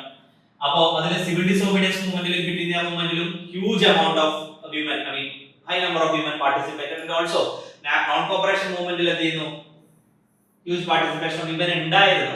ബട്ട് മോസ്റ്റ്ലി എന്ത് ചെയ്യുന്നു, അത് ഫ്രീഡം ഫൈറ്റേഴ്സിന്റെ തന്നെ വൈഫ്സും അല്ലെങ്കിൽ എന്ത് ചെയ്യുന്നു, അത് റിലേറ്റീവ്സ് ആയിട്ടുള്ള ആളുകളാണ് ചെയ്യുന്നത്, മേജറായിട്ട് പങ്കെടുത്തിരുന്നത്. ബട്ട് ലാസ്റ്റ് വന്ന 1930s വന്ന CDM-ലും അതേപോലെ തന്നെ ക്വിറ്റ് ഇന്ത്യ മൂവ്മെന്റിലും എന്ത് ചെയ്യുന്നു, high number of participation from the women side ആണ് ചെയ്യുന്നത് കാണപ്പെടുന്നത്. എസ്പെഷ്യലി 1942 ക്വിറ്റ് ഇന്ത്യ മൂവ്മെന്റ് എന്ത് ചെയ്യുന്നു, അതിലും high number of women participation ആണ് ചെയ്യുന്നത് നമുക്ക് കാണാനായിട്ട് സാധിക്കും. And then then women's question arose in modern India as a part of the 19th century social reform movement. Again they connected the topic women with social reform movements. Okay, so what are the major issues and debates concerning the women in that period? Okay, so social reform period ilulla women's situation analyze ചെയ്യേണ്ടി വരും. Okay, അപ്പോൾ അവര് നേരിട്ട കുറെ അധികം പ്രശ്നങ്ങളുണ്ട്, major issues നമുക്ക് ചർച്ച ചെയ്യേണ്ടി വരും. ഇപ്പോൾ ഡിബേറ്റ്സ് കൺസേണിംഗ് ദ വിമൻ, ഉദാഹരണത്തിന് എന്താണ് ചൈൽഡ് മാരേജ്, അതൊരു ഇഷ്യൂ അല്ലേ, അപ്പോൾ അത് എന്ത് ചെയ്യേണ്ടി വരും, എടുക്കേണ്ടി വരും. പിന്നെ sati, then untouchability, and also then widow remarriages, prohibition of widow remarriages. So widow remarriages എന്ത് ചെയ്യുന്നു, ഇതെല്ലാം നമുക്ക് എന്ത് ചെയ്യാം, കൂട്ട് ചെയ്യാം. ഓക്കെ, സോ അതേപോലെ തന്നെ എഡ്യൂക്കേഷൻ ആൻഡ് പബ്ലിക് സ്പേസസ് എന്ത് ചെയ്യുന്നു, അവർക്ക് ആക്സസിബിൾ ആയിരുന്നില്ല, education and public spaces. Okay, so the restriction of access to education as well as public spaces. Okay, restriction of women to get an education അതുണ്ടായിരുന്നു. അതേപോലെ തന്നെ public spaces അല്ലെങ്കിൽ governance അല്ലെങ്കിൽ political contributions ഒന്നും തന്നെ ഉണ്ടാവാത്ത ടൈമാണ്. അപ്പോൾ അത് ഒരു ട്രഡീഷണലി ബാക്ക്വേർഡ് ആയിട്ടുള്ള സൊസൈറ്റിയിൽ വിമൻ എന്ത് ചെയ്യുന്നു, ഒരു പാട്രിയാർക്കൽ അല്ലെങ്കിൽ മെയിൽ ഡോമിനന്റ് സൊസൈറ്റിയിൽ വിമനെ അനുഭവിക്കേണ്ടി വന്ന എല്ലാ കാര്യങ്ങളും ഇഷ്യൂസ് ആയിട്ട് നമുക്ക് എന്ത് ചെയ്യാം, കോട്ട് ചെയ്യാം. അപ്പോൾ അതിനെക്കുറിച്ചുള്ള വ്യൂസ് എഴുതാം. ഓക്കെ, സോ അപ്പോൾ അതിലെ എന്താണ് ഇഷ്യൂസും ഡിബേറ്റ്സും ആണ് എന്ത് ചെയ്യേണ്ടത്, നമ്മളോട് ഡിസ്കസ് ചെയ്യാനായിട്ട് എന്ത് ചെയ്യുന്നത് പറയുന്നത്. So huge area, we can definitely write lot of things if you study the social reform movements very well. You can write these answers in a very easy format. Okay, so കണ്ടന്റിന് ഒരു ക്ഷാമമില്ലാത്ത areas ആണ്. Exceptional questions will definitely be asked. കണ്ടന്റിന് ചില സമയം exceptional ആയിട്ട് ഏതെങ്കിലും ഒരു വേഗ് ഏരിയ എന്ന് ചോദിച്ചു കഴിഞ്ഞാൽ കണ്ടന്റിന് ക്ഷാമം വരും. At that time we also have to manage, okay, with the non content rather than going for n number of resources. ഏതെങ്കിലും ഒരു ടോപ്പിക് ഏതെങ്കിലും ഒരു ഏരിയയിൽ ഏതെങ്കിലും ഒരു ബുക്കിൽ ചിലപ്പോൾ കൊടുത്തിട്ടുണ്ടാവും. അപ്പോൾ അതിനെ നമുക്ക് പ്രിപ്പയർ ചെയ്യാനായിട്ട് huge amount of time invest ചെയ്യാന്നുള്ളതല്ല സ്ട്രാറ്റജി എന്ന് പറയുന്നത്. സ്ട്രാറ്റജി എന്ന് പറയുന്നത് high potential area find out ചെയ്തിട്ട് അതിനെ പ്രയോറിറ്റി ബേസിസിൽ എന്ത് ചെയ്യുക, തീർക്കുക, കംപ്ലീറ്റ് ചെയ്യുക എന്നുള്ളതാണ്. അപ്പോൾ ആ ഡെഫിനറ്റ് ഷെഡ്യൂൾ എത്രയാണോ അത് നിങ്ങൾക്ക് എന്ത് ചെയ്യണം, കംപ്ലീറ്റ് ചെയ്യാനായിട്ട് സാധിക്കണം എന്നുള്ളതാണ്. അപ്പോൾ പൊട്ടൻഷ്യൽ ഏരിയാസ് ഒക്കെ കംപ്ലീറ്റ് ചെയ്ത് കഴിഞ്ഞാൽ ബാക്കിയെല്ലാം പയ്യെ പയ്യെ ആഡ് ഓൺ ആയിട്ട് എന്ത് ചെയ്താൽ മതി, റിവിഷനിലൂടെ കണ്ടന്റ് എൻറിച്ച് ചെയ്താൽ മതി. ഓക്കെ, സോ ഫസ്റ്റ് എന്ത് ചെയ്യാം, ഇങ്ങനെ ഒരു സ്ട്രക്ചർ ബിൽഡ് ചെയ്യാം. So the next one, social reform in modern India. As we discussed, we connected the topic of women with social reform movement, and exclusively regarding the social reform movements or Indian Renaissance, they will be be asking a lot of questions. അപ്പോൾ എന്താണ്, so general ആയിട്ട് ചോദിക്കാം, പിന്നെ എന്താണ് specific മൂവ്മെന്റ്സിനെയും ഇവിടെ ചോദിക്കുന്നുണ്ട്. ഇപ്പോൾ ഉദാഹരണത്തിന് Henry Vivian ദറോസയുടെ young Bengal movement എന്ത് ചെയ്തിട്ടുണ്ടായിരുന്നു, ഡയറക്റ്റ് ആയി ചോദിച്ചിട്ടുണ്ടായിരുന്നു, along with Brahmo Samaj of Rammohan Roy. So അപ്പോൾ അങ്ങനെ ഒരു ക്വസ്റ്റ്യൻ ഡയറക്റ്റ് ആയിട്ട് എന്ത് ചെയ്തിട്ടുണ്ടായിരുന്നു, they asked in mains. Okay, so they can ask directly regarding the institutions or organizations in social reform movements from 19th century. Okay, so ഒരു 19th century എന്നാണ് Indian renaissance എന്ത് ചെയ്യുന്നത്, സ്റ്റാർട്ട് ചെയ്യുന്നത്. So they can ask a lot of questions. Okay, so from this area. And general aspects ഒന്നും വരാം. General aspects എന്ന് വെച്ച് കഴിഞ്ഞാൽ എന്താണ്, ഇപ്പൊ നാഷണലിസത്തിനെ അവർ എന്ത് ചെയ്തു, സോ നാഷണലിസം in 2019 ഒരു ക്വസ്റ്റ്യൻ വന്നു, social religious reform movements, how it actually contributed to the development of nationalism and the nationalistic perspective in India. Social reform movements 19ാം നൂറ്റാണ്ടിൽ നടന്ന സോഷ്യൽ റിഫോം മൂവ്മെന്റ്സ് എങ്ങനെയാണ് നാഷണൽ മൂവ്മെന്റ്സിലേക്ക് കോൺട്രിബ്യൂട്ട് ചെയ്തത്, അല്ലെങ്കിൽ ഒരു nationalism എന്ന് പറയുന്ന ഒരു ആറ്റിറ്റ്യൂഡ് ഉണ്ടാക്കിയെടുക്കാനുള്ള റീസൺ എന്തായിരുന്നു, അല്ലെങ്കിൽ അതെങ്ങനെയാണ് കണക്ട് ആയതെന്നാണ് ചെയ്യുന്നത് ഒരു ചോദ്യം വന്നത്. So they can connect topics, anything, they can interdisciplinary ആയിട്ടുള്ള കുറെ ഏരിയാസ് കണക്ട് ചെയ്തിട്ട് എന്ത് ചെയ്യാം, ചോദിക്കാം. ഓക്കെ, സോ അപ്പൊ അതെന്ത് ചെയ്യാം, നോക്കേണ്ടതായിട്ടുണ്ട്. ഇപ്പൊ ഞാൻ അതോടെ ജസ്റ്റ് എന്ത് ചെയ്യുന്നത്, ജസ്റ്റ് കണക്ട് ചെയ്യുന്നതാണ്. അപ്പൊ കണക്റ്റിംഗ് ആയിട്ടുള്ള കാര്യങ്ങൾ എന്ത് ചെയ്യാം, ചോദിക്കാം. സോ 19th century റിനൈസൻസ് അല്ലെങ്കിൽ social reform movements, they got connected with and they tried to connect it with the emergence of a national identity. So we didn't have any kind of identity like we belong to a country called as India. I mean India എന്ന് പറയുന്ന ഒരു identity initially ഉണ്ടായിരുന്നില്ല. Later national കോൺഗ്രസിന്റെ, Indian national കോൺഗ്രസിന്റെ ഒരു വലിയ വർക്കിലൂടെയാണ് ചെയ്യുന്നത് നമുക്കൊരു ഇന്ത്യ എന്ന് പറയുന്ന ഒരു ഐഡന്റിറ്റി ആയിട്ട് പിന്നീട് ഉണ്ടാവുന്നത്. സോ അതിന് മുന്നേ തന്നെ പ്രീ കോൺഗ്രസ് ഓർഗനൈസേഷൻസും സോഷ്യൽ റിലീജിയസ് റിഫോം മൂവ്മെന്റ്സും അതിനുള്ള ഒരു ഫൗണ്ടേഷൻ എടുത്ത് കഴിഞ്ഞിട്ടുണ്ടായിരുന്നു എന്നുള്ളതാണ്. So at least in urban areas, so that we have to study. Okay, so all these things are very important. Okay, അപ്പോ ഇത് ജസ്റ്റ് നമുക്ക് എന്ത് ചെയ്യുന്നില്ല, സോഷ്യൽ റിലീജിയസ് റിഫോം മൂവ്മെന്റ്സിനെ കുറിച്ച് മാത്രമല്ല, ഇത് എങ്ങനെയാണ് ഇതിന്റെ ഇൻവോൾവ്മെന്റ്, ഇതിന്റെ കോൺട്രിബ്യൂഷൻസ് അല്ലെങ്കിൽ ഇമ്പാക്ട് ആണ് ചെയ്യുന്നത് പ്രധാനമായിട്ട് ചോദിക്കുന്നത്. അപ്പൊ നമ്മൾ എപ്പോഴും ഞാൻ പറയുന്ന പോലെ തന്നെ എന്താണ്, ഒരു കാര്യം നമ്മൾ എടുക്കുന്ന സമയത്ത് അതിന്റെ കോസസ് കൃത്യമായിട്ട് അനലൈസ് ചെയ്യണം. ഓക്കെ, അപ്പൊ സോഷ്യൽ റിലീജിയസ് റിഫോം മൂവ്മെന്റ്സ് എന്ന് പറയുന്ന ഒരു ഇവന്റ് ആണ്. ബേസിക്കലി ഒരു നൂറ്റാണ്ടോളം ഫ്രം 1800s to 1900s എന്ന് പറയുന്ന ഒരു ഏരിയയിൽ പ്രധാനമായിട്ടുള്ള സോഷ്യൽ മൂവ്മെന്റ്സ് ഒക്കെ വന്നു കഴിഞ്ഞു. ലേറ്റർ പിന്നീട് കാണുന്നത് ഈ സോഷ്യൽ മൂവ്മെന്റ്സിന്റെ ഇമ്പാക്ട്സ് വരുമ്പോൾ, ഇമ്പാക്ട്സ് എന്ന് പറയുന്നത് എന്താണ്, ഈ സോഷ്യൽ റിലീജിയസ് റിഫോം മൂവ്മെന്റ്സ് എല്ലാം തന്നെ ഇമ്പാക്ട് ചെയ്തിരിക്കുന്നത് എങ്ങനെയാണ്, കുറേയധികം സോഷ്യൽ റിഫോം എന്ന് പറയുന്നത് സൊസൈറ്റിയിലെ റിഫോർമേഷൻ വരുന്നതിന്റെ കൂടെ തന്നെ they actually help to build a national identity. That means Indian national identity build ചെയ്യാനായിട്ട് ചെയ്യുന്നുണ്ട്, സഹായിച്ചിട്ടുണ്ട്. അപ്പോൾ നമുക്ക് എന്ത് ചെയ്യേണ്ടി വരും, process then events then impacts ആയിട്ട് പഠിച്ചു കഴിഞ്ഞാൽ കുറച്ചുകൂടെ ഇമ്പോർട്ടന്റ് ആയിട്ടുള്ള ഏരിയാസ് ഒക്കെ ഇതിൽ തന്നെ ഫ്രെയിം ചെയ്യാനായിട്ട് പറ്റും. Okay, so that is important. അപ്പോൾ നമുക്കൊരു ക്വസ്റ്റ്യൻ എടുത്ത് ജസ്റ്റ് എന്ത് ചെയ്യാം, അനലൈസ് ചെയ്യാം. So explain the linkages between the 19th century Indian Renaissance and the emergence of national identity. So I think this was a question from 2019 mains. So they connected the link, they are trying to link the 19th century social religious reform movements which happened in India, that is a part of Indian Renaissance, so with the emergence of national identity. So national identity എന്ന് പറയുന്നത് എന്താണ്, 1885 ക്ക് ശേഷമാണ്, INC ഫോർമേഷന് ശേഷമാണ് ചെയ്യുന്നത്. So അതിന്റെ പ്രധാനപ്പെട്ട ഒരു എയിം ഓഫ് ദി INC എന്ന് പറയുന്നത്, INCയുടെ പ്രധാനപ്പെട്ട ഒരു one of the initial അല്ലെങ്കിൽ എന്താണ് ഇനീഷ്യൽ പീരീഡിൽ എയിം എന്ന് പറയുന്നത് to give a national identity to Indian people എന്നുള്ളതാണ്. ഇന്ത്യൻ ജനതയ്ക്ക് ഒരു നാഷണൽ ഐഡന്റിറ്റി, ഇന്ത്യൻ എന്ന് പറയുന്ന നാഷണൽ ഐഡന്റിറ്റി എന്ത് ചെയ്യാം, ഉണ്ടാക്കി കൊടുക്കുക എന്നുള്ളത് ഒരു മേജർ എയിം ആയിരുന്നു. So that really started. Alright, so this is also very very important. And the next question ഇപ്പോൾ എടുത്ത് നോക്കിക്കഴിഞ്ഞാൽ എന്താണ്, social religious reform movement specifically ഇതാണ് ഞാൻ പറയുന്നത്, ജനറൽ ആയിട്ടുള്ള ക്വസ്റ്റ്യൻസ് ചോദിച്ചിട്ടുണ്ട്. ഒരു ബേർഡ്സ് ഐ വ്യൂ, ഒരു ടോപ്പ് വ്യൂ എന്ത് ചെയ്യുക, എല്ലാത്തിനെയും അപ്രോച്ച് ചെയ്ത് നോക്കുന്ന പോലെ എന്ത് ചെയ്യുന്നുണ്ട്, ഒരു ചോദ്യം വരും.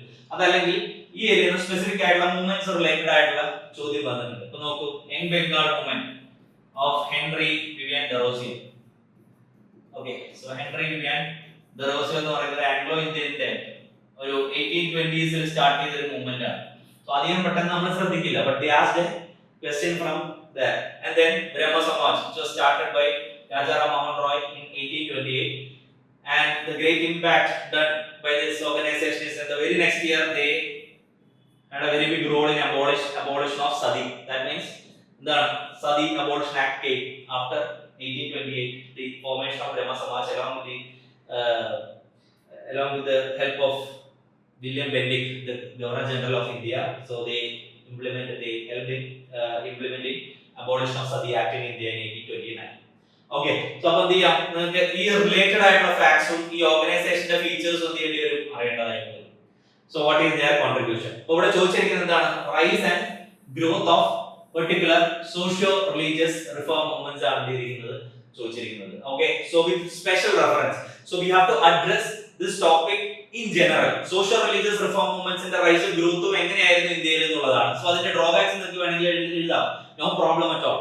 But along with that, we have to give much more detailed features regarding the Young Bengal movement and the Brahmo Samaj that you have to study.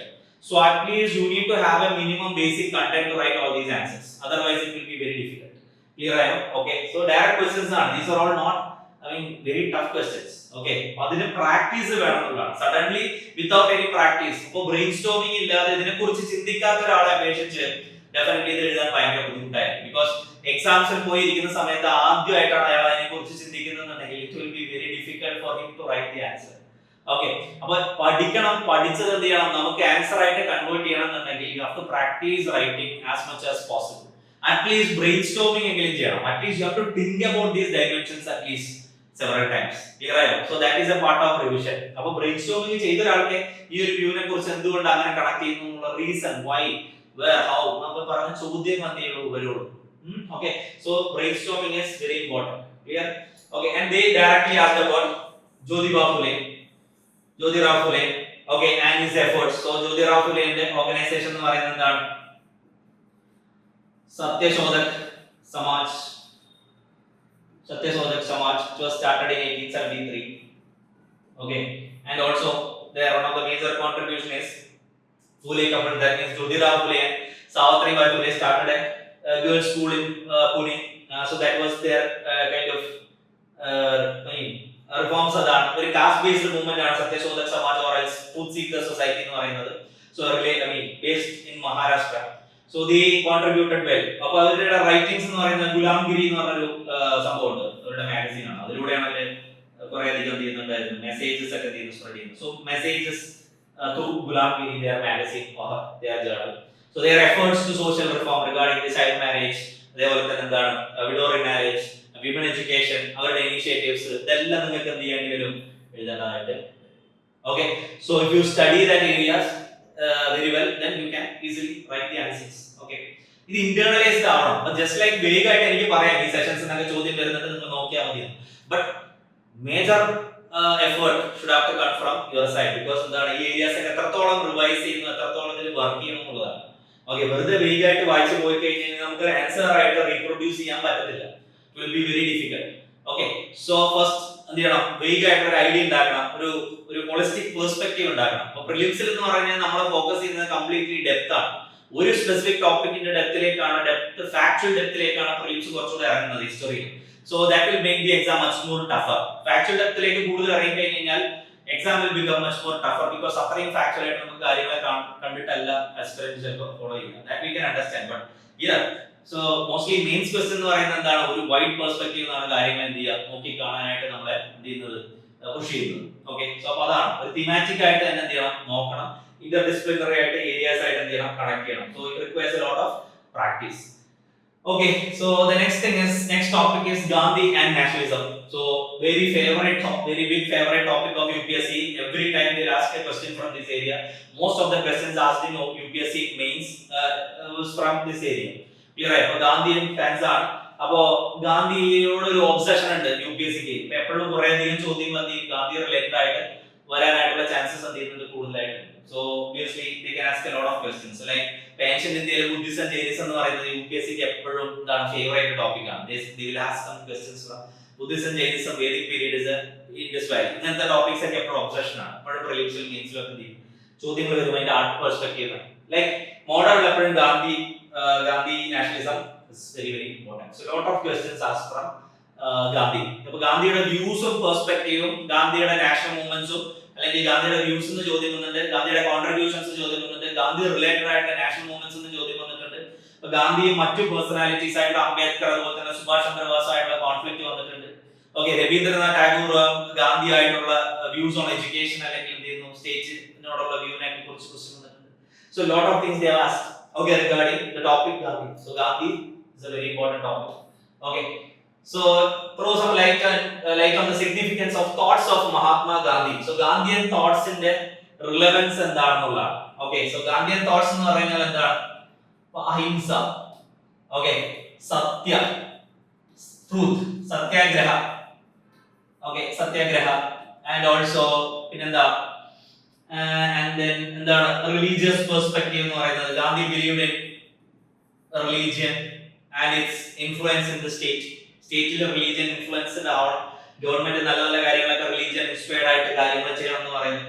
And also welfare for all എന്ന് പറയുന്ന ഒരു concept ആണ് Sarvodaya. And there is a concept of Gandhi, so Gandhian concept ആണ്. And also he had a lot of views on education. അപ്പോൾ ഇതെല്ലാം എന്താണ്, ഇപ്പോൾ Gandhian thoughts in Gandhi is thought on education, Gandhi is thought on caste. അപ്പോൾ ഗാന്ധിയാണ് എന്ത് ചെയ്യുന്നത്, ഹരിജൻസ് എന്ന് പറയുന്ന ഒരു പേര് എന്ത് ചെയ്യുന്നത്, ദളിത് വിഭാഗങ്ങളുടെ ടൈറ്റിൽ എന്ത് ചെയ്യുന്ന ആ ഒരു സ്റ്റിഗ്മ മാറ്റാനായിട്ട് എന്ത് ചെയ്യുന്നു. So he changed the name of Dalits to Harijan. He called them Harijan. He started a society called as Harijan Sevak Sangh. That was a question in prelims. Okay, so Gandhi as a reformer എന്ത് ചെയ്യണം, കൂടുതലായിട്ട് എന്ത് ചെയ്യണം, നമുക്ക് Gandhian തോട്ട്സിന്റെ relevance ഉണ്ട്. Gandhi's view on politics എങ്ങനെയായിരിക്കണം, Gandhi's view on state എന്താണ്.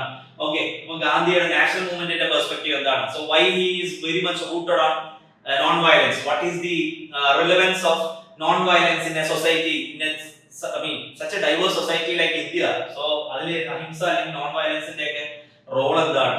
Okay, secularism. So appo adeypole thanne mattu mathangale kude ചേർത്ത് പിടിച്ചിരുന്നു. അപ്പോൾ അതുപോലെ തന്നെ അപ്പോൾ എന്താണ് സെക്യുലറിസത്തിന്റെ ഇമ്പോർട്ടൻസ് എന്താണ്, ഇപ്പോൾ ഗാന്ധിയുടെ വ്യൂ എന്തായിരുന്നു, എല്ലാം നിങ്ങൾക്ക് അറിയാൻ എഴുതാം. പക്ഷെ അത് 10 മാർക്കാണ്. അപ്പോൾ നിങ്ങൾ എത്ര പഠിച്ചു കഴിഞ്ഞാലും പിന്നെ ഇത് കൺസൈസ് ആക്കി എഴുതും വേണം കേട്ടോ. ഇത്രയും പോയിന്റ് എഴുതുമ്പോൾ തന്നെ നിങ്ങൾക്ക് ആൻസർ തീർന്നു.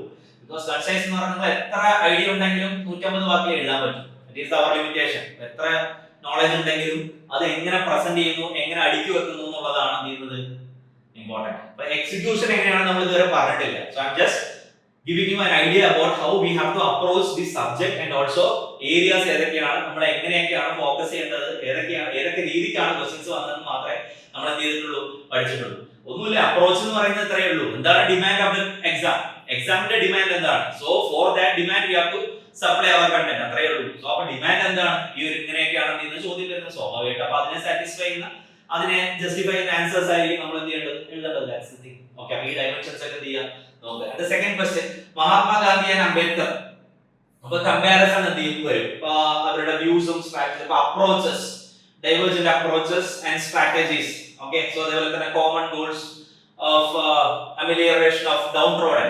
ഓക്കേ, എസ്പെഷ്യലി എന്താണ് ഹരിജൻസിന്റെ ഒരു കാര്യത്തിൽ. ഇപ്പൊ ഷെഡ്യൂൾഡ് കാസ്റ്റുകൾക്ക് സെപ്പറേറ്റ് വേണമെന്ന് പറഞ്ഞ ഒരു വ്യൂവില് 3 റൗണ്ട് ടേബിൾ കോൺഫറൻസിലും സൈമൺ കമ്മീഷൻ ഇവിടെ വന്നപ്പോഴും അംബേദ്കർ ചോദിച്ചത് ആ കാര്യമാണ്. So second round table conference in Gandhi on behalf of Congress, he participated in that round table conference and he advocated, okay, so for preventing the separate electorate for the scheduled caste. So scheduled caste in the end, okay, so they don't need any separate electorate because they will so that decision will alienate that particular society much more than before. After this separate electorate എന്നുള്ള ഒരു view ആണ് ഗാന്ധിക്കുള്ളത്. അതായത് separate electorate scheduled കാസ്റ്റുകൾക്ക് കൊടുത്തു കഴിഞ്ഞാൽ കൂടുതലായിട്ട് ആ ഒരു section എന്ത് ചെയ്യും, ഹിന്ദു സൊസൈറ്റിയിൽ നിന്ന് കുറച്ചുകൂടെ ഏലിയനേറ്റഡ് ആവും, മാറ്റി നിർത്തപ്പെടുന്ന ഒരു വിഭാഗം ആവുള്ളൂ, അല്ലാതെ കൂടുതലായിട്ട് അമേൽഗമേറ്റഡ് ആവില്ല എന്നുള്ള രീതിക്കാണ് എന്ത് ചെയ്യുന്നത് പറയുന്നത്. So Ambedkar is having A different view. Okay, അപ്പൊ അങ്ങനെ ഒരു സ്റ്റിഗ്മ എന്ത് ചെയ്യുന്നുണ്ട് ആ ഒരു സെക്ഷനോട് ഉണ്ട്. അപ്പൊ അത് ഗാന്ധിയല്ല പൂർണ്ണമായിട്ട് അവരുടെ കോസ് സംസാരിക്കുന്ന ആളെന്ന രീതിക്കാണ് പറയുന്നത്. So lot of conflict. അപ്പൊ ആ കോൺഫ്ലിക്റ്റ് എന്ത് ചെയ്യുന്നു, വിസിബിൾ ആയിട്ടുള്ള ഒരു പ്ലാറ്റ്ഫോമിൽ വന്ന റൗണ്ട് ടേബിൾ കോൺഫറൻസ് ഒക്കെ ആവുമ്പോഴാണ് വിസിബിൾ ആയിട്ടുള്ള ഒരു കോൺഫ്ലിക്റ്റ് വരുന്നത്. അപ്പൊ ആ വ്യൂവിലുള്ള ഡിഫറൻസും എല്ലാം തന്നെ എന്ത് ചെയ്യണം വേണമെന്നുള്ളതാണ്. അപ്പൊ അംബേദ്കർ പറയുന്ന ടോട്ടൽ അബോളിഷൻ ഓഫ് കാസ്റ്റ് ആണ് അംബേദ്കറുടെ idea. In India total abolition of caste, what is the relevance of caste, what is the need of caste എന്നുള്ളതാണ്. ഓക്കെ, ഗാന്ധി പറയുന്നത് അത് നമുക്ക് പെട്ടെന്ന് എന്ത് ചെയ്യില്ല, നടപ്പിലാക്കാൻ പറ്റുന്ന ഒരു കാര്യമില്ല. Okay, so it is a gradual process. First we need to avoid all the negativities which are coming as a part of the caste, like untouchability അല്ലെങ്കിൽ എന്താണ് restriction of temple entry, അങ്ങനെയുള്ള കാര്യങ്ങളൊക്കെ എന്ത് ചെയ്യുക അവോയ്ഡ് ചെയ്യാന്നുള്ളതാണ് ഗാന്ധിയുടെ. അപ്പൊ ഇങ്ങനെ കുറെ അധികം ഡിഫറൻസസ് ഓഫ് ഒപ്പീനിയൻ എന്ത് ചെയ്യുന്നുണ്ട് ഉണ്ട്. അപ്പൊ common goal is same, but എന്താണ് ideas are different and the execution pattern is different. അപ്പൊ അതിൽ കുറെ അധികം വ്യൂസിന്റെ വ്യത്യാസങ്ങൾ ഉണ്ട്. അപ്പൊ അത് ചോദിക്കാറുണ്ട്.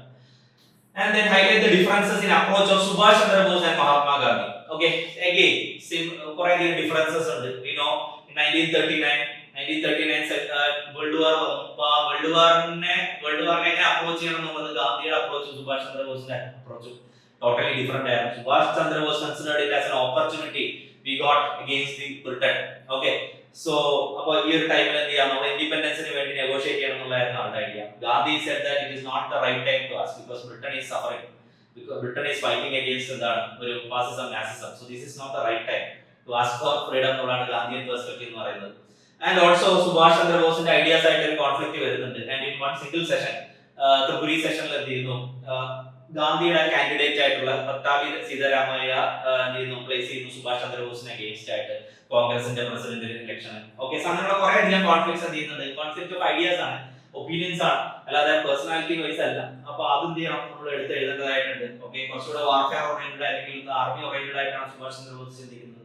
Gandhi was rooted on ahimsa. So such kind of things എന്ത് ചെയ്യുന്നു, നമുക്ക് നോട്ട് ചെയ്യേണ്ടതായിട്ടുണ്ട്. Okay, so then bring out the constructive program. Okay, constructive programme നമ്മൾ കാണുന്നത് 1922 ഓക്കെ, ക്വസ്റ്റ്യൻ ആദ്യം ഞാൻ വായിക്കാം. bring out the constructive program of Mahatma Gandhi during non cooperation movement and civil disobedience movement. അത്രേ പറഞ്ഞിട്ടുണ്ട്. ഓക്കെ, അപ്പൊ എന്തൊക്കെയാണ് കൺസ്ട്രക്റ്റീവ് പ്രോഗ്രാംസ് ആയിട്ട് നടത്തിയത് എന്നുള്ളതാണ്. so they asked a question from this area. 1922 Chauri Chaura incident വന്നു. Okay, so later Gandhi suddenly withdrawn the movement and later he focused much more on constructive programs. Okay, so to prepare the people, masses for the next mass movement. Okay, അടുത്ത mass movementലേക്ക് ഗാന്ധിയുടെ idea of ahimsa correct ആയിട്ട് convinced ആയിട്ടില്ല, അല്ലെങ്കിൽ എന്ത് ചെയ്യുന്നു, ആളുകളിലേക്ക് transfer ആയിട്ടില്ല. So അപ്പോൾ കൂടുതലായിട്ട് എന്ത് ചെയ്യണം, അപ്പോൾ കൂടുതലായിട്ട് ആളുകളുടെ ഇടയിൽ വർക്ക് ചെയ്യാൻ ഇനിയും കൂടുതലുണ്ട് എന്ന് പറഞ്ഞിട്ടാണ് എന്ത് ചെയ്യുന്നത്, ഗാന്ധി കൺസ്ട്രക്റ്റീവ് പ്രോഗ്രാംസ് എന്ത് ചെയ്യുന്നത്, കുറെ ഗാന്ധിയൻസ് അതേപോലെ തന്നെ നോ ചേഞ്ചേഴ്സ് എന്ന് പറയുന്ന കാറ്റഗറിയിലുള്ള ആളുകൾക്കൊക്കെ തന്നെ എന്ത് ചെയ്യുന്നത്, ഗൈഡൻസ് കൊടുത്ത് അവരെ കൊണ്ട് അതൊക്കെ ചെയ്യിപ്പിക്കുന്നത്, അല്ലെങ്കിൽ ഗാന്ധി ചെയ്യുന്നത്. Okay, untouchability, education reforms, sanitation എല്ലാം തന്നെ അദ്ദേഹത്തിന്റെ അതിന്റെ പാർട്ടാണ്. അപ്പൊ ഒരു സമൂഹത്തെ ആ ഒരു ഐഡിയയിലേക്ക് കൊണ്ടുവരാനായിട്ട് ചെയ്ത കുറെ അധികം പ്രോഗ്രാംസ് ആണ് that we should write here. So അപ്പോൾ ഇതെല്ലാം പാർട്ട് ഓഫ് നാഷണൽ മൂവ്മെന്റ് ആണ്. അപ്പൊ അപ്രോച്ച് ചെയ്യുന്നത് ഡയറക്റ്റ് ഹിറ്റ് ആണ്, മനസ്സിലായി? ഈ ക്വസ്റ്റ്യൻസ് ഒക്കെ എന്ന് പറയുന്നത് ഡയറക്റ്റ് ഹിറ്റ് ആണ്. അപ്പൊ മോസ്റ്റ്ലി ഇതൊക്കെ നമുക്ക് അവോയ്ഡ് ചെയ്യാൻ പറ്റാതെ ഈസി നെറ്റ് ടു ക്രാക്ക് ആണ്. അപ്പൊ നല്ല ഡീസന്റ് ആയിട്ട് ഒരു പ്രിപ്പറേഷൻ ഉള്ള ഒരാൾക്ക്, നല്ല ഫൗണ്ടേഷൻ ഉള്ള ഒരാൾക്ക്, നല്ല കണ്ടന്റ് ഉള്ള ഒരാൾക്ക് ഈസി ആയിട്ട് എന്ത് ചെയ്യാം, ഈസി ആയിട്ട് അത് ഫ്രെയിം ചെയ്ത് പോവാം, എളുപ്പത്തിൽ പോവാം. So the intensity of preparation that we have is very important. Okay, so number of times revision will help to sail through.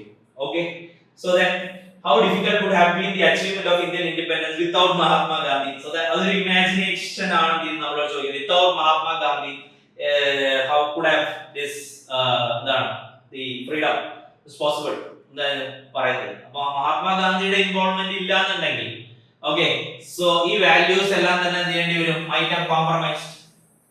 Okay, so Indian ചരിത്രം എന്ന് പറയുന്നത് ചിലപ്പോൾ അഹിംസയിൽ ഊന്നിയത് ചരിത്രം ആയിരിക്കണം എന്നില്ല. അപ്പൊ അത് നിങ്ങളുടെ വ്യൂസ് ഒക്കെ എന്ത് ചെയ്യാം, അതിൽ നിങ്ങൾക്ക് എഴുതി ചേർക്കാം. ക്ലിയർ ആയോ? അപ്പൊ അത് മറ്റു പല രാജ്യങ്ങളുടെ റവല്യൂഷണറി ആസ്പെക്റ്റിൽ, ഇപ്പൊ റഷ്യൻ റവല്യൂഷൻ വന്നതോ ഫ്രഞ്ചിൽ ഒരു റവല്യൂഷൻ വന്നതോ ഒക്കെ നിങ്ങൾക്ക് എഴുതാം. അമേരിക്കൻ റവല്യൂഷൻ ഒക്കെ നമുക്ക് എന്ത് ചെയ്യാം, ജസ്റ്റ് കോട്ട് ചെയ്യാം. So compare it with the other parts of history, that is world history. Okay, so അപ്പൊ അങ്ങനെ നമുക്ക് എന്ത് ചെയ്യാം, കമ്പയർ ചെയ്യാം. ഓക്കെ, അപ്പൊ അങ്ങനെ ഒരു സംഭവം ചെയ്യാൻ വന്നിരിക്കാം. ആൻഡ് ഓൾസോ ഗാന്ധിയുടെ മാർഗം എന്ന് പറയുന്ന അടുത്ത ജനറേഷൻ ഓഫ് ഹ്യൂമൻ റൈറ്റ്സിന് വരെ എന്താണ് ഒരു എക്സാമ്പിൾ ആണ്. സോ ഹൗ ഒരു മനുഷ്യരാശി എങ്ങനെയാണ് മുന്നോട്ട് പോകേണ്ടത് എന്നുള്ളതിന്റെ ഒരു ഒരു പാത്വേ കൂടെയാണ് ചെയ്യുന്നത് ഗാന്ധിയുടെ മാർഗം വിടുന്നത്. അപ്പൊ ഗാന്ധി ഇല്ല എന്ന് പറയുന്നത് എന്താണ്, സോ അത് വലിയൊരു മിസ്സാണ്. ഓക്കെ, അപ്പൊ അത് നമ്മൾ ആലോചിക്കാനായിട്ടാണ് UPSC ക്രിയേറ്റീവ് ആയിട്ടുള്ള സാധനം നമുക്ക് തരുന്നത്. അങ്ങനത്തെ ക്വസ്റ്റ്യൻസ് വരാം. അപ്പൊ ഇതിനെ കുറിച്ച് നമ്മൾ ചിന്തിക്കുക, അല്ലെങ്കിൽ സ്പോട്ടിൽ ചിന്തിച്ച് പെട്ടെന്ന് എടുക്കുക എന്നുള്ളതേ മാർഗമുള്ളൂ. ഓക്കെ, അപ്പൊ അതിനെ നമുക്ക് ആലോചിച്ച് ചിന്തിച്ച് റെഡിമെയ്ഡ് ആക്കി കൊണ്ടുവരാനൊന്നും പറ്റുന്ന കാര്യങ്ങളല്ല. സോ ആ ടൈപ്പ് ഓഫ് ക്വസ്റ്റ്യൻസ് എന്ത് ചെയ്യുന്നുണ്ട്, UPSC ചോദിക്കുന്നുണ്ട്. ഓക്കെ, ഇപ്പൊ റീസെന്റ് എന്ത് ചെയ്തു, രവീന്ദ്രനാഥ് ടാഗോറിന്റെ ഇൻസ്റ്റിറ്റ്യൂഷൻ ആയിട്ടുള്ള നമ്മുടെ ഈ യുനെസ്കോ ഹെറിറ്റേജ് പദവി കിട്ടിയിട്ടുണ്ടായിരുന്നു. സോ ബേസ്ഡ് ഓൺ ദാറ്റ് എന്ത് ചെയ്യുന്നു, ഒരു ക്വസ്റ്റ്യൻ വന്നു. അപ്പൊ ഗാന്ധിയുടെയും രവീന്ദ്രനാഥ് ടാഗോറിന്റെയും തമ്മിലുള്ള കമ്പാരിസൺ അല്ലെങ്കിൽ approach towards education and nationalism ആണ് ചെയ്യുന്ന കാര്യം ചോദിച്ചിട്ടായിരുന്നു. കുറെയൊക്കെ സിമിലർ ആണ്, ചെറിയ കാര്യങ്ങൾ മാത്രമേ ഇതുള്ളൂ വ്യത്യാസമുള്ളൂ. That also we can study. Okay okay, അപ്പൊ ഇത്തരം ഏരിയാസ് ഗാന്ധി കുറേയധികം ക്വസ്റ്റ്യൻസ് എന്ത് ചെയ്യുന്നുണ്ട്, വരുന്നുണ്ട്. എല്ലാം എടുത്ത് നമുക്ക് അനലൈസ് ചെയ്യുകയാണെങ്കിൽ so it will take a whole day. Okay, so നോക്കുക, many voices had strengthened and enriched the national movements. Okay, ഇപ്പൊ ഇതിൽ നോക്കുമ്പോൾ രവീന്ദ്രനാഥ് ടാഗോറിന്റെ യുനെസ്കോ ഹെറിറ്റേജ് എന്ന് പറയുന്നത് ശാന്തിനികേതനാണ്. ശാന്തിനികേതൻ യുനെസ്കോ ഹെറിറ്റേജ് കിട്ടിയ സമയത്തുള്ള ഓക്കെ, ശാന്തിനികേതൻ. അപ്പൊ ആ സമയത്തുള്ള ഒരു ക്വസ്റ്റൻ ആയിരുന്നു 2024 ആ ടൈം പീരിയഡ്. 2024 അപ്പൊ അതിൽ ചോദിച്ച ചോദ്യമാണ് 2024 മെയിൻസിൽ ചോദിച്ച ചോദ്യമാണ്. Okay, so many voices have strengthened and enriched the nationalist movement during Gandhian phase and elaborate ആണ്. ഓക്കെ, ഗാന്ധിയൻ ഫേസ് സമയത്ത് തന്നെ കുറെ നാഷണലിസ്റ്റ്, ഇപ്പൊ 1920s ആണ് അതിന്റെ പീരീഡ് എന്ന് പറയുന്നത്. അപ്പൊ ഇത് അതിനെ ഡയറക്റ്റ് ആയിട്ട് സ്ട്രൈക്ക് ചെയ്യാണ്. ഓക്കെ, 1920s ആണ്. 1920s ആവുമ്പോഴത്തേക്കും ഗാന്ധിയൻ ഫേസിൽ ഒരുപാട് വോയിസസ് വരുന്നുണ്ട്. ഒരുപാട് വോയിസസ് എന്ന് പറയുമ്പോൾ എന്താണ്, റഷ്യൻ റവല്യൂഷൻ ആ സമയം ആവുമ്പോഴത്തേക്കും വന്നു കഴിഞ്ഞു. 1917 റഷ്യൻ റവല്യൂഷൻ വന്നു. അപ്പൊ മോസ്റ്റ്ലി എന്താണ്, കമ്മ്യൂണിസ്റ്റ് പാർട്ടി ഓഫ് ഇന്ത്യയിൽ എന്ത് ചെയ്തു, പ്രവർത്തനം ആരംഭിച്ചു. പിന്നെ നെഹ്റു ബോസ് അടക്കമുള്ള ഒരു സോഷ്യലിസ്റ്റ് ഫാക്ഷൻ എന്ത് ചെയ്യുന്നുണ്ട്, ഇന്ത്യയിൽ വരുന്നുണ്ട്. പിന്നെ കമ്മ്യൂണലിസ്റ്റ് സ്വഭാവമുള്ള organisation like RSS, Hindu Mahasabha, അങ്ങനെയുള്ള ഒരു കമ്മ്യൂണലിസ്റ്റ് ടെൻഡൻസി ഉള്ള സോ കോൾഡ് ഓർഗനൈസേഷൻസ് ഒക്കെ എന്ത് ചെയ്യുന്നുണ്ട്, വരുന്നുണ്ട്. ഓക്കെ, അപ്പൊ അതെല്ലാം തന്നെ എന്താണ്, ഇതിന്റെ പാർട്ടാണ്. അപ്പൊ അതിനൊരു റിവല്യൂഷൻ ചെയ്തിട്ട് വരുന്നത്. ട്രേഡ് യൂണിയൻസ് ഒക്കെ എന്ത് ചെയ്യുന്നുണ്ട്, 1920s ആവുമ്പോഴത്തേക്ക് എന്ത് ചെയ്തു, ട്രേഡ് യൂണിയൻസ് ലൈക്ക് AITUC, അതേപോലെ തന്നെ കിസാൻ സഭകൾ, അഗ്രി യൂണിയൻസ്, അതേപോലെ തന്നെ എന്താണ് കിസാൻ സഭാസ്, ഇതെല്ലാം ചെയ്യുന്നതിന്റെ പാർട്ടായിട്ട് എന്ത് ചെയ്യുന്നുണ്ട് വരുന്നത്. അതൊക്കെ നമുക്ക് എന്ത് ചെയ്യാം, ഇതിന്റെ ഭാഗമായിട്ട് എഴുതാം. ഓക്കെ, സോ ടോട്ടൽ വരുന്ന ഒരു ഡിഫറൻസസ്, അതിന്റെ റവല്യൂഷണറീസ്, ഇപ്പൊ ഭഗത് സിംഗ്, രാജ്ഗുരു, സുഖ്ദേവ്, ചന്ദ്രശേഖർ ആസാദ്, റവല്യൂഷണറീസിന്റെ ഒരു ടൈം പീരീഡ് എന്താണെന്നാണ്. അപ്പൊ ഇതൊക്കെ കുറെ അധികം വോയിസസ് ആണ്. റവല്യൂഷണറീസ്, അതേപോലെ ട്രേഡ് യൂണിയൻസ്, കിസാൻ സഭാസ്, അതുപോലെ തന്നെ communist, socialist ideology, communalist ideologies, ഇതെല്ലാം തന്നെ എന്ത് ചെയ്യുന്നുണ്ട്, ഈ ഒരു ഭാഗമായിട്ട് വരുന്നുണ്ട്. അപ്പൊ ഈ ക്വസ്റ്റ്യൻ കാണുമ്പോൾ തന്നെ അറിയണം ഇത് ഏത് ഗാന്ധിയൻ ഫേസ് എന്ന് പറയുന്നത് ആഫ്റ്റർ 1915 എല്ലാം ഗാന്ധിയൻ ഫേസ് ആണ്. അപ്പൊ ഗാന്ധിയൻ ഫേസിന് ശേഷമുള്ള ഏത് ബേസിലാണ് കുറെ അധികം വ്യൂസ് ഒരുമിച്ച് വരുന്നത്, ലൈനപ്പ് ആവുന്നത്. അപ്പൊ അതില് 1920s ആണ് അതിന്റെ exact period. 1920s to 30s എന്ന് പറയുന്നതാണ്, അവിടെയാണ് അത് ഫോക്കസ് ചെയ്യുന്നത്. അപ്പൊ ഇത്ര ക്ലിയർ ആയിട്ട് പഠിച്ച ഒരാൾക്ക് എന്ത് ചെയ്യും, ഈ ഫേസിലാണ് ചെയ്യുന്നത് ക്വസ്റ്റ്യൻ ഫോക്കസ്ഡ് ആവുന്നത്. അപ്പൊ അതിൽ വന്ന ഡെവലപ്മെന്റ്സ് ആണ് കൂടുതലായിട്ട് അവിടെ വന്നിരിക്കുന്ന ഇൻസ്റ്റിറ്റ്യൂഷൻസും പൊളിറ്റിക്കൽ ഓർഗനൈസേഷൻസും ആണ്, അല്ലെങ്കിൽ റവല്യൂഷണറി ഓർഗനൈസേഷൻസ് ആണ് നമുക്ക് ഫോക്കസ് ചെയ്യുന്നത് എന്നുള്ള ഒരു ഐഡിയ നമുക്ക് എന്ത് ചെയ്യണം, കിട്ടണം. Okay, so then several foreigners made India their homeland and participated in various movements, analyzed their role in Indian struggle for freedom. Annie Besant തൊട്ട് കുറെ അധികം ആളുകളെ നമുക്ക് എന്ത് ചെയ്യാം പറയാം, AFUവിനെ പറയാം, ആനി ബസന്റിനെ പറയാം. lot of people are there, lot of people became the president of INC, William Wedderburn, George Yule.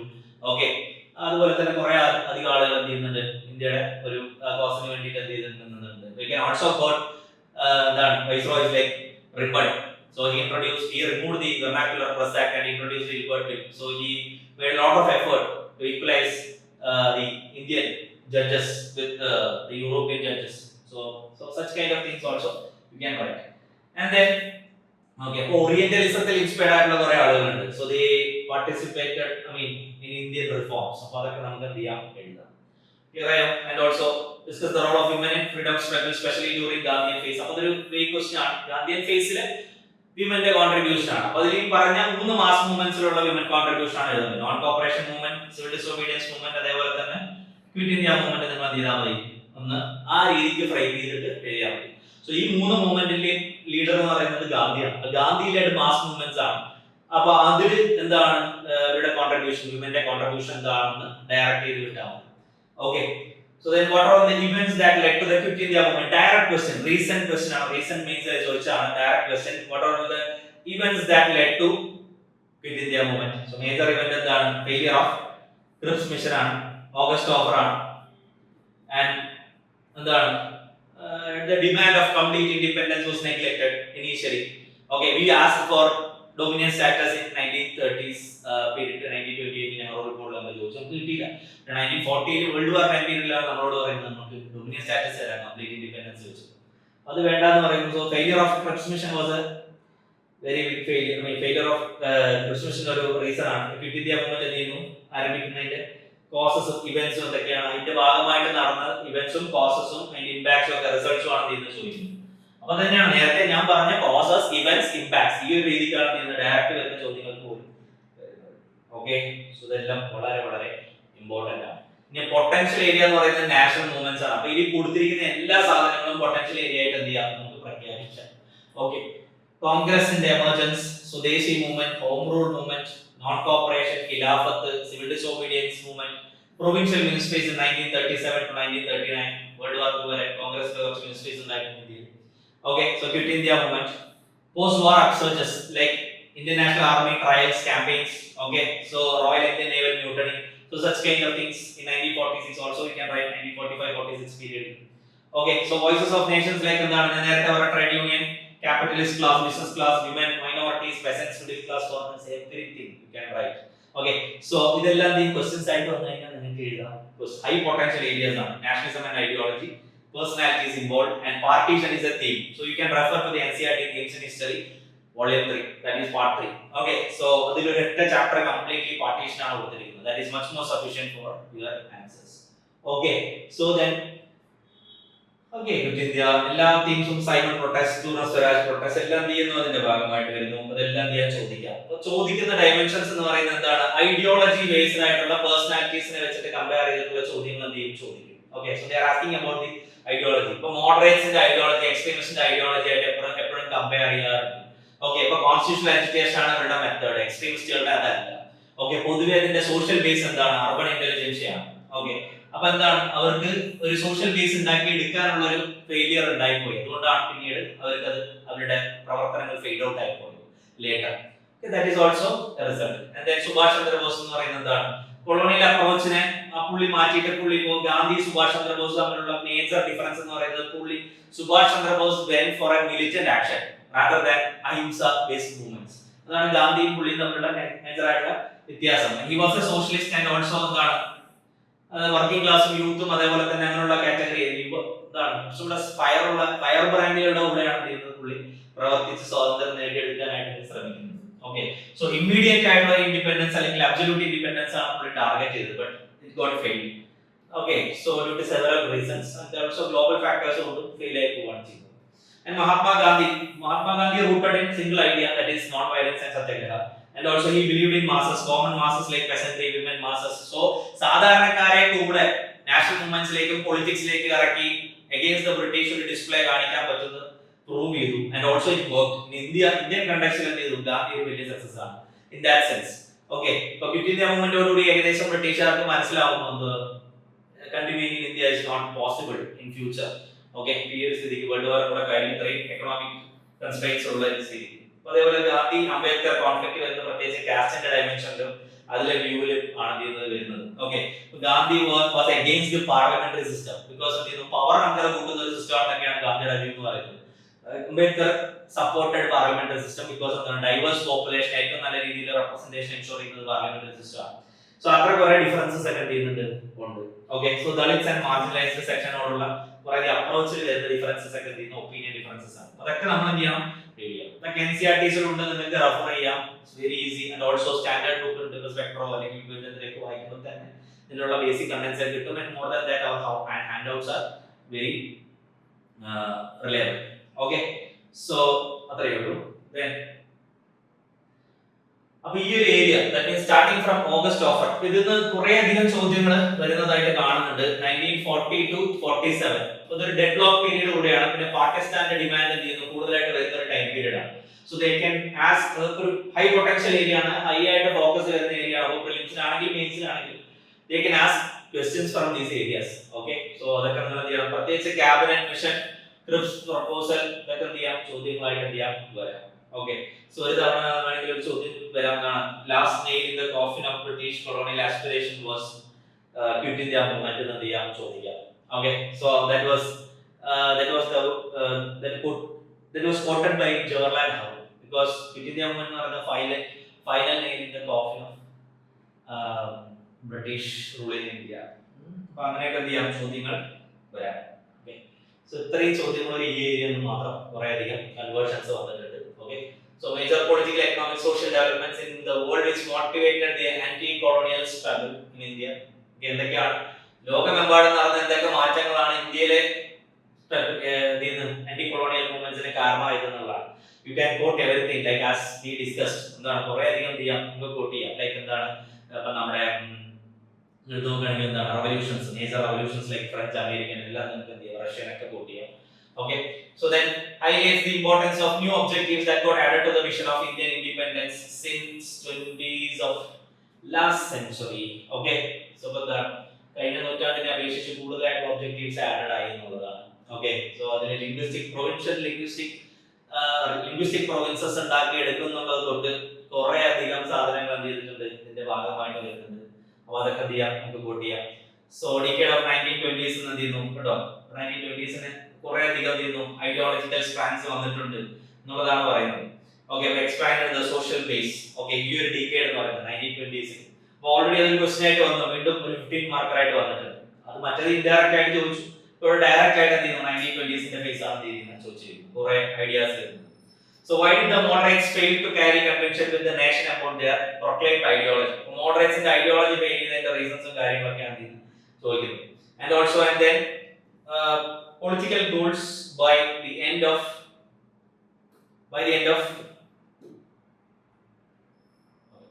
so okay.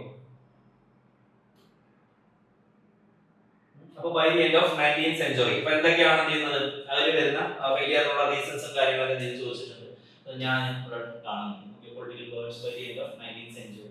Okay, ഇപ്പൊ 19th century ഉണ്ടാവുന്നിടത്തോളം കൂടെ എന്ത് ചെയ്യുന്നു, ഇവിടെ പൊളിറ്റിക്കൽ ഗോൾസും ഐഡിയോളജീസ് ഒക്കെ ഒരു ഫെയിലിയറിലേക്ക് പോകുന്നതിന്റെ റീസൺ എന്താണ്? They fail to understand the real nature of the colonialism. Okay, real nature of colonial പവറിന്റെ അല്ലെങ്കിൽ ബ്രിട്ടീഷ് പവറിന്റെ റിയൽ നേച്ചർ എന്ത് ചെയ്യുന്നു, അവര് എന്ത് ചെയ്തില്ല, അണ്ടർസ്റ്റാൻഡ് ചെയ്തില്ല എന്നുള്ളതാണ്. അതാണ് എന്ത് ചെയ്ത് ചോദിക്കുന്നത്. Lot of reasons are there and their strategy was prayer petition and peaceful protest, which was not at all എന്താണ് satisfactory in terms of a movement, as well as they failed to understand that എന്താണ് masses അല്ലെങ്കിൽ mass സ്ട്രഗിളിൽ believe ചെയ്തിട്ടുണ്ടായിരുന്നില്ല. കുറച്ച് late educated ക്ലാസ്സുകൾ മാത്രമേ ഉണ്ടായിരുന്നുള്ളൂ, മോഡറേറ്റ്സിന്റെ ഭാഗമായിട്ടുണ്ടായിരുന്നുള്ളൂ. അപ്പൊ അതൊക്കെ നിങ്ങൾക്ക് എന്ത് ചെയ്യാം, ഇതിൽ കൂട്ടി.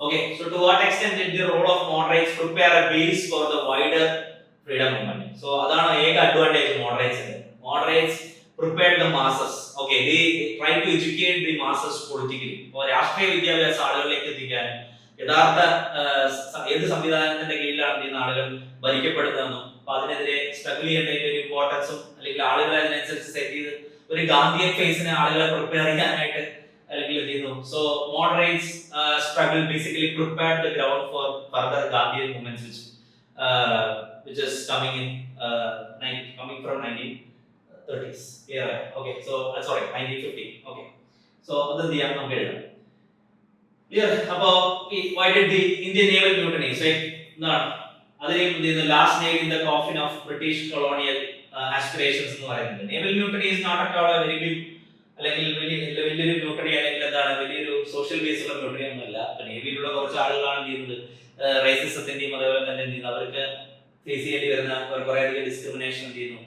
അവര് അതിന് അഗേൻസ്റ്റ് ആയിട്ട് എന്ത് ചെയ്യുന്നു 1946 അഗേൻസ്റ്റ് ഒരു മ്യൂട്ടണി ഉണ്ടാക്കുന്നുള്ളതാണ്. Okay, near the Bombay coast. അപ്പോ അതാണ് തീം. അപ്പൊ അത് അവസാനമായിരുന്നു. അപ്പൊ അതിനുശേഷം പിന്നീട് ഒരു സംഭവം ഉണ്ടായിട്ടില്ല. അപ്പൊ അത് ചോദിക്കുന്നത് ഡയറക്റ്റ് ക്വസ്റ്റ്യൻസ് ആണല്ലോ. And also assess the role of British imperial power in complicating the process of transfer of power during 1940s. So British കുറെ അധികം ലാഗ് വരാൻ ബ്രിട്ടീഷ് ഒരു റീസൺ ആണ്. ഓക്കെ, 1940s തുടങ്ങിയതാണ് കംപ്ലീറ്റ് ഇൻഡിപെൻഡൻസിന് വേണ്ട മൊറലി. അത് 47 വരെ ഒരു ഡെഡ് ലോക്ക് നിലനിർത്തുകയും അത്രയും കോംപ്ലിക്കേറ്റഡ് ആക്കിയത് ബ്രിട്ടീഷാണ്. ഓക്കെ, ബിക്കോസ് അതിന് റീസൺ ഉണ്ട്. എന്താ കാര്യം, വേൾഡ് വാർ 2 എന്ത് ചെയ്യുന്നു, ഫൈറ്റ് ചെയ്യാണ്. സോ ഇന്ത്യൻസിന്റെ പാർട്ടിസിപ്പേഷൻ എന്താണ്, വളരെ ഇമ്പോർട്ടന്റ് ആണ്. ഇന്ത്യ എന്ന് പറയുന്ന കോളനി ആ സമയത്ത് അവർക്ക് വിടാൻ പറ്റില്ല, അത് കണ്ടിന്യൂ ചെയ്യണം. They have to ensure the participation of Indians in World War II. So World War II കഴിഞ്ഞതിന് ശേഷമാണ് പിന്നീട് എന്ത് ചെയ്തത്, they started initiating for ഒരു independence mission in India, like cabinet mission കൊണ്ടുവന്നു. അതേപോലെ തന്നെ അറ്റ്ലീസ്റ്റ് സ്റ്റേറ്റ്മെന്റ് ഇറക്കുന്നു, മൗണ്ട് ബാറ്റനെ കൊണ്ടുവരുന്നു. സോ പ്ലാൻ ആയിട്ട് അതൊക്കെ എന്ത് ചെയ്യാം. ഓക്കെ, ഇനി ഇത് NCERTs എന്ന് ഡയറക്റ്റ് ആയിട്ട് എടുക്കുന്ന ഏരിയാസ് ആണ്. എന്താണ് റബൽസ് ആൻഡ് രാജ് എന്ന് പറയുന്നത് NCERTയുടെ ഒരു ഹെഡിങ് ആണ്. അതിലൊരു ചാപ്റ്റർ തന്നെ ഉണ്ട്. അപ്പൊ അതിൽ മോസ്റ്റ് ഓഫ് ദ റെബിലിയൻസ്, ഇപ്പൊ സിവിൽ അല്ലെങ്കിൽ സിവിൽ റെബിലിയൻസ് ഉണ്ട്, ട്രൈബൽ റിവോൾട്ടുകൾ ഉണ്ട്, അഗ്രി റിവോൾട്ട് ഉണ്ട്, അഗ്രേറിയൻ റിവോൾട്ടുകൾ ഉണ്ട്, 1857 റിവോൾട്ട് ഉണ്ട്, റവല്യൂഷണറി മൂവ്മെന്റ്സ് ഉണ്ട്. ഇതെല്ലാം തന്നെ എന്ത് ചെയ്യാം, ഇന്ത്യയിൽ നടന്ന പ്രധാനപ്പെട്ട മൂവ്മെന്റ്സ് ആണ്. ഇതെല്ലാം തന്നെ നിങ്ങൾക്ക് എന്ത് ചെയ്യാം, ചോദ്യങ്ങൾ വരാം. So you can refer NCERTs which will be a great source and questions are asked from NCERTs directly.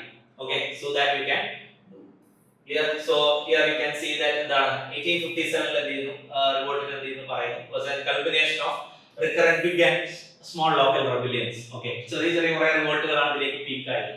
എന്താണ് അതിനെ കുറിച്ച് പറയാനുള്ളത്? 100 years ൽ കാത്തിരിപ്പാണ് റിവോൾട്ട് എന്ന് പറയുന്നത്. യെസ്, ഓക്കെ, സോ അത് നമുക്ക് എഴുതാം. അപ്പോൾ പൈക റിവോൾട്ട് അല്ലെങ്കിൽ എന്താണ് വേലൂർ മ്യൂട്ടണി, ഇങ്ങനെ കുറെ മ്യൂട്ടണികൾ എന്ത് ചെയ്യുന്നത് ഉണ്ടായിട്ടുണ്ട്. അതിന്റെ ഒരു പീക്ക് തന്നെയാണ്. അതെല്ലാം നമുക്ക് എന്ത് ചെയ്യാം, കോട്ട് ചെയ്യാം. And then explain how uprising of 1857 constitutes an important watershed in the evolution of British policies towards colonial India. Yes, കുറെ അധികം ട്രാൻസിഷൻസ് വന്നു. സോ ഫസ്റ്റ് മേജർ ട്രാൻസിഷൻ എന്താണ്? അപ്പോൾ 1857 റിവോൾട്ടിന് ശേഷം കുറെ അധികം ചെയ്തു ഒരു വാട്ടർഷെഡ് ആയിട്ടുള്ള മൂവ്മെന്റ് ആണ് 1857 റിവോൾട്ട് എന്ന് പറയുന്നത്. എന്ത് ചെയ്തു? ബ്രിട്ടീഷിന്റെ പോളിസീസിന്റെ എവല്യൂഷനിൽ വലിയൊരു ടേൺ എടുത്തത് ആ ടൈം പീരീഡിലാണ് പറയുന്നത്. ബിക്കോസ് കമ്പനി റൂളിൽ നിന്ന് എന്ത് ചെയ്തു? ക്രൗൺ റൂളിലേക്ക് എന്ത് ചെയ്തു? ഇന്ത്യ എന്ത് ചെയ്തു? directly came under the rule of British Queen. Okay, directly. So that is a point of change actually. അപ്പോൾ എന്താണ് ഒരു കമ്പനി റൂളിൽ നിന്ന് ക്രൗൺ റൂളിലേക്ക് എന്ത് ചെയ്യണം? ഷിഫ്റ്റ് വരുന്ന time period. And also policy of British towards Indians change. Okay, so കുറെ അധികം എന്ത് ചെയ്യുന്നു? റിഫോംസിന് ശ്രമിച്ചിട്ടുണ്ടായിരുന്നു. 1857 റിവോൾട്ടിൽ എന്ത് ചെയ്യുന്നു? ഇന്ത്യക്കാരുടെ മെയിൻ സ്വിച്ച് റിലീജിയൻ ആണെന്ന് അവർക്ക് മനസ്സിലായി. Okay, so they stop they started, I mean, they ended the reformation policies in India. So they never interfered in the local cultural കാര്യങ്ങളൊന്നും ചെയ്തില്ല. ലോക്കൽ കൾച്ചറൽ റിലീജിയൻ ബിലീഫ് അങ്ങനെയുള്ള കാര്യങ്ങളൊന്നും കൂടുതൽ ഇൻവോൾവ് ആവാതെ എന്ത് ചെയ്തു? അവർ ശ്രദ്ധിച്ചു. And also they introduced divide and rule policy. Okay, so അതൊക്കെ എന്ത് ചെയ്തു? ഇതിന്റെ ഭാഗമായിട്ട് എന്ത് ചെയ്യാൻ കഴിയും? ഇതെല്ലാം 1857 റിവോൾട്ടിനെ ബേസ് ചെയ്തുകൊണ്ട് വന്ന ഡയറക്റ്റ് ചോദ്യങ്ങളാണ്. And also what did the colonial rule effect tribals? ട്രൈബൽസിനെ എങ്ങനെയാണ് എഫക്ട് ചെയ്തത്? ട്രൈബൽസിന്റെ റെസ്പോൺസ് എന്തായിരുന്നു? ട്രൈബൽസിനെ ബേസിക്കലി എന്ത് ചെയ്ത്? എക്സ്പ്ലോയിറ്റ് ചെയ്യാനാണ് ശ്രമിച്ചത്. ട്രൈബൽസ് ഇൻട്രൊഡ്യൂസ് ചെയ്തവർക്ക് കുറെ അധികം ഫുഡും കാര്യങ്ങളൊക്കെ കോച്ച് ബിൽഡ് ചെയ്യാൻ, റെയിൽവേന്റെ കോച്ചസ് ബിൽഡ് ചെയ്യാൻ വേണമായിരുന്നു. So they went inside the forest and they started acquiring forest, saying that എന്താണ്? പുതിയ നിയമം ഞങ്ങൾ കൊണ്ടുവന്നു. കാടിന്റെ മക്കളായിട്ടുള്ള ആളുകളെല്ലാം തന്നെ അവിടെ ഓടിക്കാൻ പുതിയ എക്സ്പ്ലോയിറ്റേറ്റീവ് ലോസ് ഒക്കെ ചെയ്ത് ഫോറസ്റ്റേഴ്സ് കൊണ്ടുവന്നു, പ്രത്യേകിച്ച് മഹാരാഷ്ട്ര പോലുള്ള സ്ഥലങ്ങളിൽ. അപ്പൊ അതൊക്കെ അവരുടെ റെസ്പോൺസ് എന്ന് പറയുന്നത് ട്രൈബൽ റിവോൾട്ട്സ് ആണ്. ഓക്കെ, അതിപ്പോ നമുക്ക് സന്താരി റെബലിയൻസ്, അതേപോലെ തന്നെ സന്യാസി റിവോൾട്ട്, കുറെ അധികം റിവോൾട്ടുകൾ എന്ത് ചെയ്യുന്നതിന്റെ റെസ്പോൺസ് ആയിട്ട് എന്ത് ചെയ്യുന്നുണ്ട് വരുന്നത്. ഇതൊക്കെ നിങ്ങൾക്ക് എന്ത് ചെയ്യാം? കോട്ട് ചെയ്യാം. Okay, so tribal revolts are also very famous. പിന്നെ ഇതെല്ലാം പോസ്റ്റ് ഇൻഡിപെൻഡൻസ് മൂവ്മെന്റ്സ് ആണ്. പോസ്റ്റ് ഇൻഡിപെൻഡൻസ് കൺസോൾട്ടേഷൻ എന്ന് പറയുന്നതിന്റെ വെയിറ്റേജ് കുറവാണ്. At least one question or two questions ആണ് മാക്സിമം എന്ത് ചെയ്യുക ഇവിടെ നിന്നൊക്കെ വരിക. അപ്പോ ഇതിലെ 2-3 മൂവ്മെന്റ്സ് ആണ്. ഇപ്പൊ ഗാന്ധിയനായിട്ടുള്ള വിനോബ ഭാവയുടെ ഭൂദാൻ ഗ്രാംദാൻ മൂവ്മെന്റ്സിനെ കുറിച്ച് ചോദിച്ചിട്ടുണ്ട്. അതേപോലെ തന്നെ ലാൽ ബഹദൂർ ശാസ്ത്രിയുടെ ജയ് ജവാൻ ജയ് കിസാൻ എന്ന് പറയുന്ന കോട്ടിന്റെ സിഗ്നിഫിക്കൻസ് എന്താണ്? The plot was 1965 Indo Pak war. Indo Pak war ആണ്. അതാണ് ആ ടൈമിൽ ഉണ്ടായ കോട്ടിംഗ് ആണ്. Tashkent agreement again continuation. അതിന്റെ എൻഡിലാണ് പിന്നെ എന്ത് ചെയ്യുന്നത്? ടാഷ്കന്റിൽ വെച്ച് അഗ്രിമെന്റ് സൈൻ ചെയ്തത്. later on then our first prime minister who died abroad, Lal Bahadur Shastri. Okay, even now also we don't know what is the exact reason. അപ്പോൾ ഇങ്ങനെയുള്ള കുറെ പോസ്റ്റ് ഇൻഡിപെൻഡൻസ് ഇവന്റ്സ് ഒന്നും ചോദ്യങ്ങൾ എന്ത് ചെയ്തിട്ടുണ്ട്? വന്നിട്ടുണ്ട്. അതേപോലെ തന്നെ ഇന്ത്യ ബംഗ്ലാദേശ് വാർ 1971. ഓക്കെ, അപ്പോൾ ബംഗ്ലാദേശ് ഒരു റിയാലിറ്റി ആക്കി ഇന്ദിരാഗാന്ധിയുടെ പീരീഡിൽ. അപ്പോൾ അതിനെ കുറിച്ചുള്ള കാര്യങ്ങൾ എന്ത് ചെയ്തിട്ടുണ്ട്? ചോദ്യങ്ങളായിട്ട് വന്നിട്ടുണ്ട്. സോ ഇഷ്യൂസും അതേപോലെ തന്നെ അതിന് റിലേറ്റഡ് ആയിട്ടുള്ള മേജർ ഇവന്റ്സ് എന്നാണ് എന്ത് ചെയ്യുന്നത്? ക്വസ്റ്റ്യൻസ് ഫ്രെയിം ചെയ്തിരിക്കുന്നത്. So you have to study these all. അപ്പൊ അത്രയും കണ്ടന്റ് ക്വാളിറ്റി വേണം. എന്ത് ചെയ്യണം? മാനേജബിൾ ആയിരിക്കണം. ഏത് കാര്യങ്ങൾ ചോദിച്ചു കഴിഞ്ഞാലും മാനേജബിൾ ആയിരിക്കണം. അപ്പൊ ഇതിന് ഇന്റേണലൈസ് ചെയ്യാൻ പറയും. ഇപ്പൊ ഒരൊറ്റ അടിക്ക് നമുക്ക് എന്ത് ചെയ്യില്ല, അതൊക്കെ നമുക്ക് എന്ത് ചെയ്യാൻ പറ്റില്ല, ഇന്റേണലൈസ് ചെയ്യാൻ എളുപ്പമല്ല. ഓക്കെ, സോ അതിന് പ്രോപ്പർ ആയിട്ട് 3 കാര്യങ്ങളാണ് വേണ്ടത്. ഒന്ന്, നിങ്ങൾക്ക് എന്ത് ചെയ്യണം? പ്രോപ്പർ ആയിട്ടുള്ള ഒരു ഫൗണ്ടേഷൻ എന്ത് ചെയ്യണം? ഇത് വേണം. You need to have a proper foundation. So classes attend ചെയ്യുക, അല്ലെങ്കിൽ എന്ത് ചെയ്യുക? നിങ്ങൾ വായിച്ച് പഠിച്ച് കൃത്യമായിട്ട് ഇതിനെ കുറിച്ചുള്ള അനാലിറ്റിക്സ് എന്ത് ചെയ്യണം? ഉണ്ടാക്കി വെക്കണം. ഒന്ന്. രണ്ടാമത്തെ കാര്യം എന്ത് ചെയ്യണം? Revision is must. Okay, revision is must. And then എന്താണ്? പ്രാക്ടീസ്. ആൻസർ റൈറ്റിംഗ് പ്രാക്ടീസ് എന്ത് ചെയ്യണം? മസ്റ്റ് ആയിട്ട് ചെയ്തിരിക്കണം. ഓക്കെ, അപ്പോൾ ഈ ഏരിയാസിലെല്ലാം തന്നെ ബ്രെയിൻ സ്റ്റോമിംഗ് ഓൾറെഡി ഏരിയാസിനെ കുറിച്ചൊക്കെ നിങ്ങൾ ചിന്തിച്ചിരിക്കണം. അപ്പോഴേ നിങ്ങൾക്ക് ആൻസർ ഈസി ആയിട്ട് ഫ്ലോയിൽ വരുള്ളൂ. ഓക്കെ, അപ്പോൾ അതിന്റെ ഫ്രെയിം വർക്കുകളെ കുറിച്ചൊക്കെ ഒരു ഐഡിയ വേണം. അതേപോലെ എന്താണ്? ഇന്ത്യൻ ഇൻഡിപെൻഡൻസ്, അതായത് 47 ആഫ്റ്റർ ഒരു 1970 ഇടയിലുള്ള കുറെ ഏരിയാസ് എന്ത് ചെയ്തിട്ടുണ്ട്? കുറെ അധികം ചോദിച്ചിട്ടുണ്ട്. അങ്ങനെ ഒരു സംഭവമാണ് കാണുന്നത്. 1971 ആ ഒരു ഏരിയ, ബംഗ്ലാദേശ്, അങ്ങനെയുള്ള കുറെ ഏരിയാസ് എന്ത് ചെയ്തിട്ടുണ്ട്? കൂടുതലായിട്ട് വന്നിട്ടുണ്ട്. പിന്നെ എക്കണോമിയുടെ പാർട്ടാണ് വരുന്നത്. കാരണം പ്ലാനിങ് അല്ലെങ്കിൽ LPG റിഫോംസ് അതൊക്കെ എന്ത് ചെയ്യുന്നു? സൊസൈറ്റിയുടെയും അല്ലെങ്കിൽ എക്കണോമിയുടെ പാർട്ടായിട്ടൊക്കെ കുറെ വരുന്നത്. അപ്പോൾ പ്യൂർ ഹിസ്റ്ററി എന്ന് പറയുന്നത് 1970-80 ആ ഒരു എമർജൻസി പീരീഡ് വരെ വേണമെന്നുണ്ടെങ്കിൽ എന്ത് ചെയ്യാം? നമുക്ക് കൂടുതലായിട്ട് നോക്കാം. ലേറ്റർ എന്ത് ചെയ്യണം? പിന്നെ രാജീവ് ഗാന്ധി ഫേസ് എന്ന് അങ്ങനെ ഒരു ക്വസ്റ്റ്യൻ വന്നിട്ട് കണ്ടിട്ടില്ല. പക്ഷെ നമുക്ക് ആൻസറിൽ വേണമെങ്കിൽ എന്ത് ചെയ്യാം? കോട്ട് ചെയ്യാം. Okay, so and India's consolidation process during early phase of independence in terms of polity, economy, അതേപോലെ തന്നെ എന്താണ്? ഇന്റർനാഷണൽ റിലേഷൻസ് പെർസ്പെക്റ്റീവ് എന്ത് ചെയ്യാം. അപ്പൊ ഇന്ത്യയുടെ ഒരു കൺസോൾട്ടേഷൻ എങ്ങനെയായിരുന്നു ആസ് എ നേഷൻ ഉള്ളത് എന്താണ്, അപ്പൊ അതിനെന്തൊക്കെ ഫാക്ടേഴ്സ് ത്രൂ നമുക്ക് എന്ത് ചെയ്യാം, ഏതൊക്കെ ലെൻസിൽ വെച്ച് നോക്കാം എന്നുള്ള രീതിയിലാണ് ഡൈമെൻഷൻസ് ഒക്കെ വരുന്നത്. And political administrative reorganisation of states. അപ്പോൾ എന്താണ് സ്റ്റേറ്റ് റീഓർഗനൈസേഷനെ കുറിച്ച് ചോദ്യങ്ങൾ വന്നിട്ടുണ്ട് recent also. This is a recent question. Okay, recent മെയിൻസിൽ ചോദിച്ച ചോദ്യമാണ്. അപ്പൊ അത് വീണ്ടും എന്ത് ചെയ്യുന്നു, സ്റ്റേറ്റ് റീഓർഗനൈസേഷനെ കുറിച്ച് എന്ത് ചെയ്യാറുണ്ട്, എപ്പോഴും ചോദിക്കാറുണ്ട്. Okay, state reorganisation that means എന്താണ്, സംസ്ഥാന രൂപീകരണം. ഓക്കെ, ഭാഷാടിസ്ഥാനത്തിൽ ലാംഗ്വേജ് അല്ലെങ്കിൽ ലിംഗ്വിസ്റ്റിക് റീഓർഗനൈസേഷൻ ഓഫ് സ്റ്റേറ്റ്സ് എന്നാണ് പറയുന്നത്. ഭാഷാടിസ്ഥാനത്തിൽ സംസ്ഥാന രൂപീകരണം. അപ്പൊ അതിനെ കുറിച്ച് കുറെ ചോദ്യങ്ങൾ വന്നിട്ടുണ്ട്. And also integration of princely States എന്ന് എന്ത് ചെയ്യാം, ചോദിക്കാം. അപ്പൊ ഇതൊക്കെ ഈ ജസ്റ്റ് കുറെ ഇഷ്യൂസും അല്ലെങ്കിൽ ഇന്ത്യ എങ്ങനെ കൺസോൾട്ടേറ്റഡ് ആയി ആസ് എ നേഷൻ എന്നുള്ളതിന്റെ ഒരു തീമാണ്. അപ്പൊ ഇന്റഗ്രേഷൻ ഓഫ് സ്റ്റേറ്റ്സ് എന്ന് പറയുന്ന ഏരിയ എന്ത് ചെയ്യാം, ചോദിക്കാം. ഓക്കെ, നേറ്റീവ് സ്റ്റേറ്റ്സ് അല്ലെങ്കിൽ പ്രിൻസിലി സ്റ്റേറ്റ്സ് ആണ്. ഓക്കെ, ഇന്ത്യയിൽ 40% ഓഫ് ഏരിയ എന്ന് പറയുന്നത് എന്താണ്, നാട്ടുരാജ്യങ്ങളായിരുന്നു. സോ അതും കൂടെ എങ്ങനെയാണ് കൺസോൾട്ടേറ്റ് ചെയ്തത്. Even though Hyderabad, Kashmir, Junagadh, so lot of places were hesitant to join Indian Union. So later we consolidated together with the efforts of Sardar Vallabhbhai Patel as a head of States Department. So those things can be asked. So that's the important areas are history. So a lot of questions can be asked from this area. Clear ആയോ? Okay, ഇപ്പൊ examiners mind set എന്ന് പറയുന്നത് എന്താണ്, ഒരു view ഉണ്ടാവുക, എല്ലാത്തിനെ കുറിച്ച് ഒരു idea ഉണ്ടാവുക എന്നുള്ളതാണ്. അപ്പൊ അങ്ങനെ എന്ത് ചെയ്യണം, അപ്പൊ ഓവർ ഇവന്റ്സിനെ അതിന്റെ ക്രോണോളജി അടുക്കി വെക്കുക എന്നുള്ളതാണ് ഏറ്റവും ഇമ്പോർട്ടന്റ് എന്ന് പറയുന്നത്. ഓക്കെ, സോ ഇതിന്റെ time line is basically very important. And also ഒരു ഹിസ്റ്ററി എന്ന് പറയുന്നത് എല്ലാം കണക്ഷൻ ഓഫ് ഇവന്റ്സ് ആണ്. ഇതിനെ നിങ്ങൾ എങ്ങനെ ഫ്രെയിം ചെയ്യുന്നു, എങ്ങനെ കണക്ട് ചെയ്യുന്നു, അതിനെ അണ്ടർസ്റ്റാൻഡിംഗിലേക്ക് കൊണ്ടുവരുന്നതാണ് എന്ത് ചെയ്യുന്നു, അതിന്റെ ഗെയിം എന്ന് പറയുന്നത്. Okay, game plan is that എന്താണ്, ഈ ക്രോണോളജിയെ നിങ്ങൾ എങ്ങനെയാണ് ഒരു മാലയിൽ എന്ത് ചെയ്യുന്നു, ഈ മുത്തുകൾ ബീറ്റ്സ് കോർക്കുന്ന പോലെയാണ് ഹിസ്റ്ററിയുടെ ഫ്രെയിംവർക്ക് എന്ന് പറയുന്നത്. സോ ഒരു ഐസൊലേറ്റഡ് ആയിട്ടുള്ള ഇവന്റ്സ് ഒന്നും നമുക്ക് കാണാൻ പറ്റില്ല. Every event is connected to one event or the other. So അപ്പൊ എന്താണ്, എല്ലാം ഒറ്റപ്പെട്ട സംഭവങ്ങളല്ല. കമ്പാർട്ട്മെന്റലൈസ്ഡ് ആയിട്ട് ഹിസ്റ്ററി നമുക്ക് പഠിക്കാൻ പറ്റില്ല, ഹോളിസ്റ്റിക് ആയിട്ടേ പഠിക്കാൻ പറ്റുള്ളൂ. ബിക്കോസ് അതിന്റെ പ്ലോട്ട് അങ്ങനെയാണ്. അപ്പൊ ഒരു സ്റ്റോറി ലൈൻ പോലെ പോകണം. അപ്പൊ ഒന്നിൽ നിന്ന് ഒരു ചെയിൻ റിയാക്ഷൻ പോലെ ഒന്നിന്ന് പൊട്ടി തുടങ്ങി കഴിഞ്ഞാൽ ഓരോന്നോരോന്നായിട്ട് എന്ത് ചെയ്യണം, എടുക്കണം. അപ്പൊ അതിനൊരു അണ്ടർസ്റ്റാൻഡിങ് ആണ്. അപ്പോൾ പ്രോസസ് ഓഫ് ഇവന്റ്സ് എന്ത് ചെയ്യണം, നമ്മൾ പഠിക്കണം. ആൻഡ് ഓൾസോ അതിന്റെ ലിങ്കേജസ് എന്തൊക്കെയാണ്. ഇപ്പോൾ വേൾഡ് ഹിസ്റ്ററിയിലെ കുറെ ഇവന്റ്സ് ആയിരിക്കും ചിലപ്പോൾ നമ്മളെ ഇൻസ്പയർ ചെയ്തിട്ട് ഇവിടെ റെവല്യൂഷണറി മൂവ്മെന്റ്സ് ആക്കുക. റഷ്യൻ റെവല്യൂഷനിൽ എന്ത് ചെയ്യുന്നു, ലോകത്ത് ആദ്യമായിട്ട് ഒരു കമ്മ്യൂണിസ്റ്റ് സർക്കാർ ഉണ്ടായിരുന്നു through Russian revolution under Vladimir Lenin in Russia 1970. അപ്പോൾ that actually inspired lot of revolutionaries in India. Okay, അപ്പൊ അതുകൊണ്ട് കുറെ 1920s ശേഷം Hindustan Republican association, socialist Republican association, Chittagong harmony trade കുറെ എന്ത് ചെയ്യുന്നു, സംഭവങ്ങൾ എന്ത് ചെയ്യുന്നുണ്ട്, വരുന്നുണ്ട്. സോ ഇറ്റലി ബേസ്ഡ് ആയിട്ടുള്ള യങ് ഇറ്റലി മൂവ്മെന്റിനെ ബേസ് ചെയ്തുകൊണ്ട് കുറെ ആളുകൾ മസിനി, ഗരിബാൽദി പോലുള്ള പേഴ്സണാലിറ്റീസിനെ ഇൻസ്പയർ ചെയ്തുകൊണ്ട് ഇവിടെ എന്ത് ചെയ്യുന്നുണ്ട്, ഏർലി ഫേസ് ഓഫ് റവല്യൂഷണറീസ് ഒക്കെ കുറെ ആളുകൾ വരുന്നുണ്ട്. അങ്ങനെയൊക്കെ എന്ത് ചെയ്യും, ഉണ്ടാകുന്നു. അപ്പൊ കുറെ ഇവന്റ്സ് എല്ലാം എന്താണ്, കണക്റ്റഡ് ആണ്. അപ്പൊ അതിനെ കണക്ഷൻസ് എന്ത് ചെയ്യണം, അറിയണം. പിന്നെ ഐഡിയോളജിക്കൽ ക്ലാഷസ് എന്തൊക്കെയാണ്, പേഴ്സണാലിറ്റീസിൽ പഠിക്കുന്ന സമയത്ത് പേഴ്സണാലിറ്റിയുടെ വീട്ടുകാരുടെ പേരും നാട്ടുകാരുടെ പേരും എല്ലാം പഠിക്കുന്നത്. അവരുടെ വ്യൂ എന്താണ്, അവരുടെ കാര്യങ്ങൾ എങ്ങനെയാണ് നോക്കിക്കാണുന്നത്, അതിന്റെ അപ്രോച്ച് എങ്ങനെയാണ്, മെയിൻ ആയിട്ടുള്ള കോൺഫ്ലിക്റ്റിന്റെ റീസൺ എന്താണ്, അതെങ്ങനെയാണ് പിന്നീട് എന്ത് ചെയ്യുന്നത്, ഒരു സോഷ്യൽ റിയാലിറ്റി ആയിട്ട് മാറിയത് അവരുടെ പ്രവർത്തനങ്ങൾ എന്നുള്ളതാണ് നമ്മൾ നോക്കുന്നത്. ഓക്കെ, സോ അതാണ്. ഇപ്പൊ ഒരു ഐസൊലേറ്റഡ് ഇവന്റ്സ് ഒന്നും നമുക്ക് UPSC കാണാൻ പറ്റില്ല. Okay, fine. ഇപ്പൊ ഇനി നമ്മൾ നോക്കാനായിട്ട് പോകുന്നത്, ഇനി എഴുതണം മെയിൻസ് എഴുതണമല്ല, എന്താണ് എങ്ങനെയാണെന്നുള്ളതാണ്.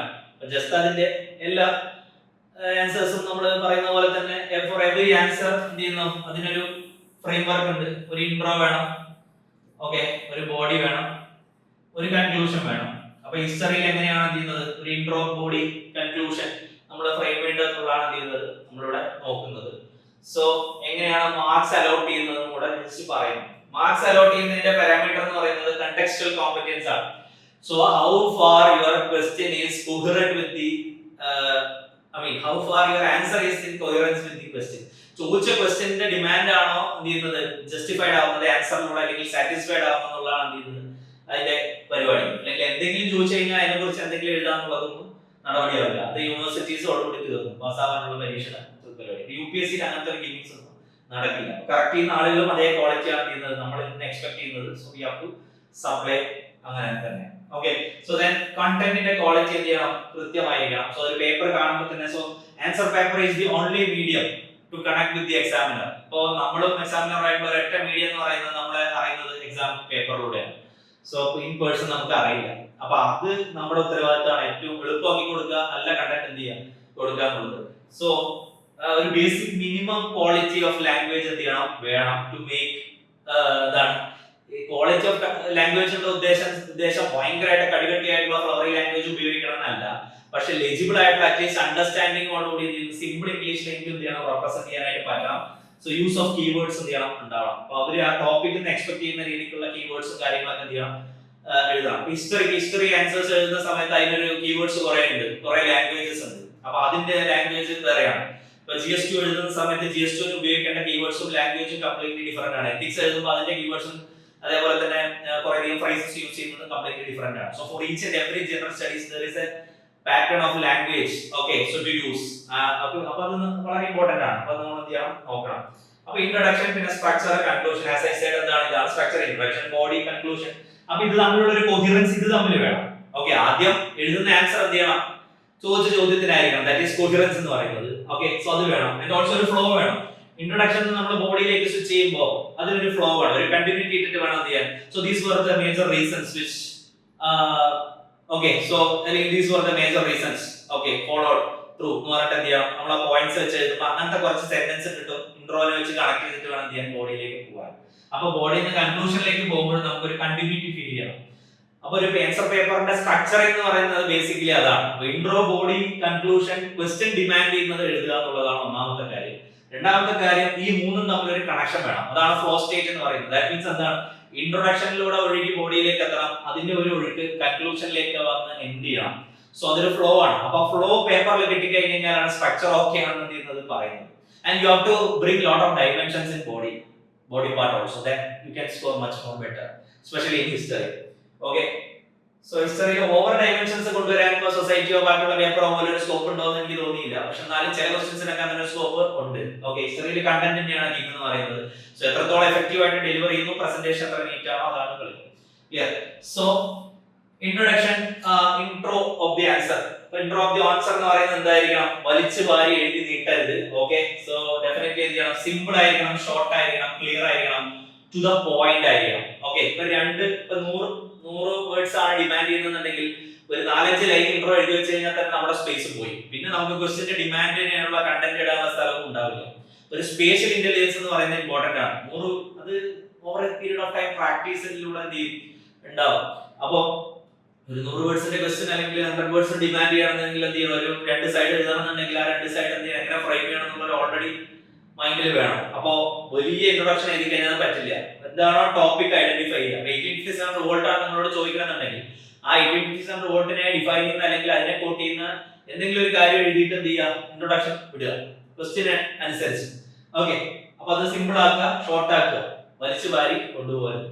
ഒരു ബന്ധമില്ലാത്ത ഇൻട്രൊഡക്ഷൻ ഒന്നും എഴുതി വെക്കരുത്. ഓക്കെ മേജർ ലൈനാണ്.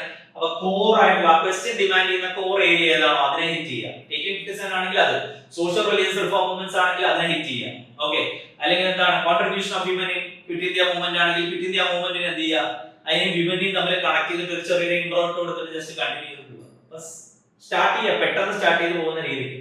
അപ്പൊ എപ്പോഴും ഡെഫിനിഷൻസും ഫാക്ടുകളും ആണ് ഹിസ്റ്ററിയിൽ നിങ്ങളെ ക്വസ്റ്റ്യൻ സ്റ്റാർട്ട് ചെയ്യാൻ ഹെൽപ്പ് ചെയ്യുക. നമുക്ക് നല്ല കുറച്ച് ഫാക്ച്വൽ സൈഡ് ഉണ്ടെന്നുണ്ടെങ്കിൽ പെട്ടെന്ന് നമുക്ക് ആൻസർ സ്റ്റാർട്ട് ചെയ്യാൻ പറ്റും. ഓക്കെ പിന്നീട് ആലോചിച്ചാൽ മതി അത് എഴുതിയിട്ട്. Okay so then central theme എന്ന് പറയും. ക്വസ്റ്റ്യന്റെ സെൻട്രൽ തീം ആണ് ഞാനിപ്പോ പറഞ്ഞത്. എന്താണ് 1857 റിവോൾട്ടിനാണ് ചോദിക്കുന്നത്, സോഷ്യൽ റിലീജിയസ് റിഫോം മൂവ്മെന്റ് ആണ്, ഗാന്ധിയൻ വ്യൂ ആണ് ചോദിക്കുന്നുണ്ടെങ്കിൽ അതായിരിക്കും central theme of the question. അപ്പൊ അതിൽ നമ്മളെ NCERT ഭയങ്കരമായിട്ട് ഹെൽപ്പ് ചെയ്യും. NCERT കുറെ ഡെഫിനേഷൻസ് ഉണ്ട്. ഡെഫിനേഷൻസ് ഒക്കെ നിങ്ങൾക്ക് റെഡിമെയ്ഡ് ആയിട്ട് കയ്യിൽ വെക്കണം എന്നുള്ളതാണ്. അത് ഒറ്റ ദിവസം കൊണ്ട് നടക്കില്ല. ഗ്രാജുവലി എഴുതി സെറ്റ് ആക്കുകയാണ് ചെയ്യുന്നത്. ക്ലിയർ ആയോ? അപ്പൊ അതിന് നോട്ട്സ് ഉണ്ടാക്കണം. ഓക്കെ ഏതൊരു കൊളോണിയലിസം എന്ന് പറയുന്ന സാധനം വേൾഡ് ഹിസ്റ്ററിയിൽ പറയും ഡീഇൻഡസ്ട്രിയലൈസേഷൻ, സെക്യുലറിസം അല്ലെങ്കിൽ കമ്മ്യൂണലിസം അല്ലെങ്കിൽ കമ്മ്യൂണിസം, ഇതിനൊക്കെ പ്രോപ്പർ ഡെഫിനിഷൻസ് ഉണ്ട്. അപ്പൊ ഡെഫിനിഷൻസ് അറിയുവാണെങ്കിൽ ഇൻട്രോ ഇട്ടിട്ട് നമുക്ക് തുടങ്ങാം എളുപ്പത്തിൽ. ഓക്കെ വേറെ ഒന്നും ചെയ്യേണ്ട കാര്യമില്ല. ക്വസ്റ്റ്യൻ ഡീൽ ചെയ്യുന്ന ഡയറക്റ്റ് ക്വസ്റ്റ്യൻ ആണെങ്കിൽ അത് ഇട്ടിട്ട് തുടങ്ങാം. അങ്ങനെ മെജോറിറ്റി ക്വസ്റ്റ്യൻസ് അങ്ങനെ ചെയ്യാൻ പറ്റും. എല്ലാ ക്വസ്റ്റ്യൻസിലും നല്ല മെജോറിറ്റി ക്വസ്റ്റ്യൻസിലും ചെയ്യാൻ പറ്റും. അപ്പൊ ഡെഫിനിഷൻസ് ഒക്കെ എന്ത് ചെയ്യണം. പിന്നെ ഇയർ ഓഫ് ദി ഇവന്റ് ഒക്കെ ഒരു ഫാക്ച്വൽ ബാക്കപ്പ്. പ്ലാസിനെ കുറിച്ചാണ് ചോദിക്കുന്നുണ്ടെങ്കിൽ എന്താണ് ഇപ്പോ ഫസ്റ്റ് ബാറ്റിൽ ഓഫ് പ്ലാസി ആണ് ചോദിക്കുന്നത് അല്ലെങ്കിൽ ബാറ്റിൽ ഓഫ് പാനിപ്പറ്റ് ആണ് ചോദിക്കുന്നുണ്ടെങ്കിൽ 1526 battle of Panipat fought between Babur and Ibrahim Lodi started the foundation that actually led the foundations of Mughal Empire in India. Okay, so just ഒരു one single സംഭവത്തിൽ intro ആയി. Fact എന്താണ് 1526 year വന്നു. Battle of Panipat വന്നു, ആരൊക്കെ തമ്മിലാണെന്നുള്ളത് വന്നു. അപ്പൊ അതൊക്കെ എന്ത് ചെയ്യാം, ജസ്റ്റ് പെട്ടെന്ന് എഴുതിയിട്ട് എന്ത് ചെയ്യാം, ഇൻട്രോ സ്റ്റാർട്ട് ചെയ്യാം. So facts involve like places, key figures and also recent current affairs. ഇപ്പോ രവീന്ദ്രനാഥ് ടാഗോറിനെ കുറിച്ച് ചോദിക്കുകയാണെങ്കിൽ എന്ത് ചെയ്യുന്നു, റീസെന്റ് കറണ്ട് അഫയേഴ്സിൽ ഇപ്പൊ ശാന്തിനികേതൻ അല്ലെങ്കിൽ എഡ്യൂക്കേഷൻ റിഫോംസിനെ കുറിച്ചാണ് ചോദിക്കുന്നുണ്ടെങ്കിൽ ശാന്തിനികേതൻ എന്ത് ചെയ്യാം, ഡയറക്റ്റ് ആയിട്ട് മെൻഷൻ ചെയ്ത് ആൻസർ തുടങ്ങാം. Okay, so current affairs related ആണെന്ന് പറഞ്ഞു. Okay, so personalities involve, so that means time period, dynasties, viceroys, movements, events. അതൊക്കെ എന്താണ്, അതിന്നും ചോദ്യങ്ങൾ വരാൻ ചാൻസ് ഉണ്ട്. അപ്പൊ നിങ്ങൾക്ക് എന്തായിട്ട് തുടങ്ങാം, കോഡ്സ് വെച്ച് തുടങ്ങാം. ഹിസ്റ്റോറിയൻസിന്റെ കോഡ്സ് എന്ത് ചെയ്യാം, തുടങ്ങാം. ഓക്കെ, ഓതേഴ്സിന്റെ ഒക്കെ കോഡ്സ് എന്ത് ചെയ്യാൻ വെച്ച് തുടങ്ങാം. സോ അതൊക്കെ എന്ത് ചെയ്യുക, അതൊക്കെ റെഡിമെയ്ഡ് ആക്കി ഒരു ഡാറ്റ ബുക്ക് ഒക്കെ ആക്കി വെക്കുക, കോഡ്സിലും കാര്യങ്ങളൊക്കെ. അപ്പൊ ആൻസറിന് എന്ത് ചെയ്യുക, കുട്ടിന്റെ ഇടയിൽ തേങ്ങ പോലെ ഇടുന്ന കാര്യങ്ങളാണ്. ഒന്നും കിട്ടിയില്ലെങ്കിൽ കോഡ്സ് വെച്ചൊക്കെ എന്ത് ചെയ്യാം, നമുക്ക് തുടങ്ങാം. ഓക്കെ, അതൊക്കെ നല്ല ഐഡിയാസ് തന്നെയാണ്, സ്കോറിംഗ് ആണ്.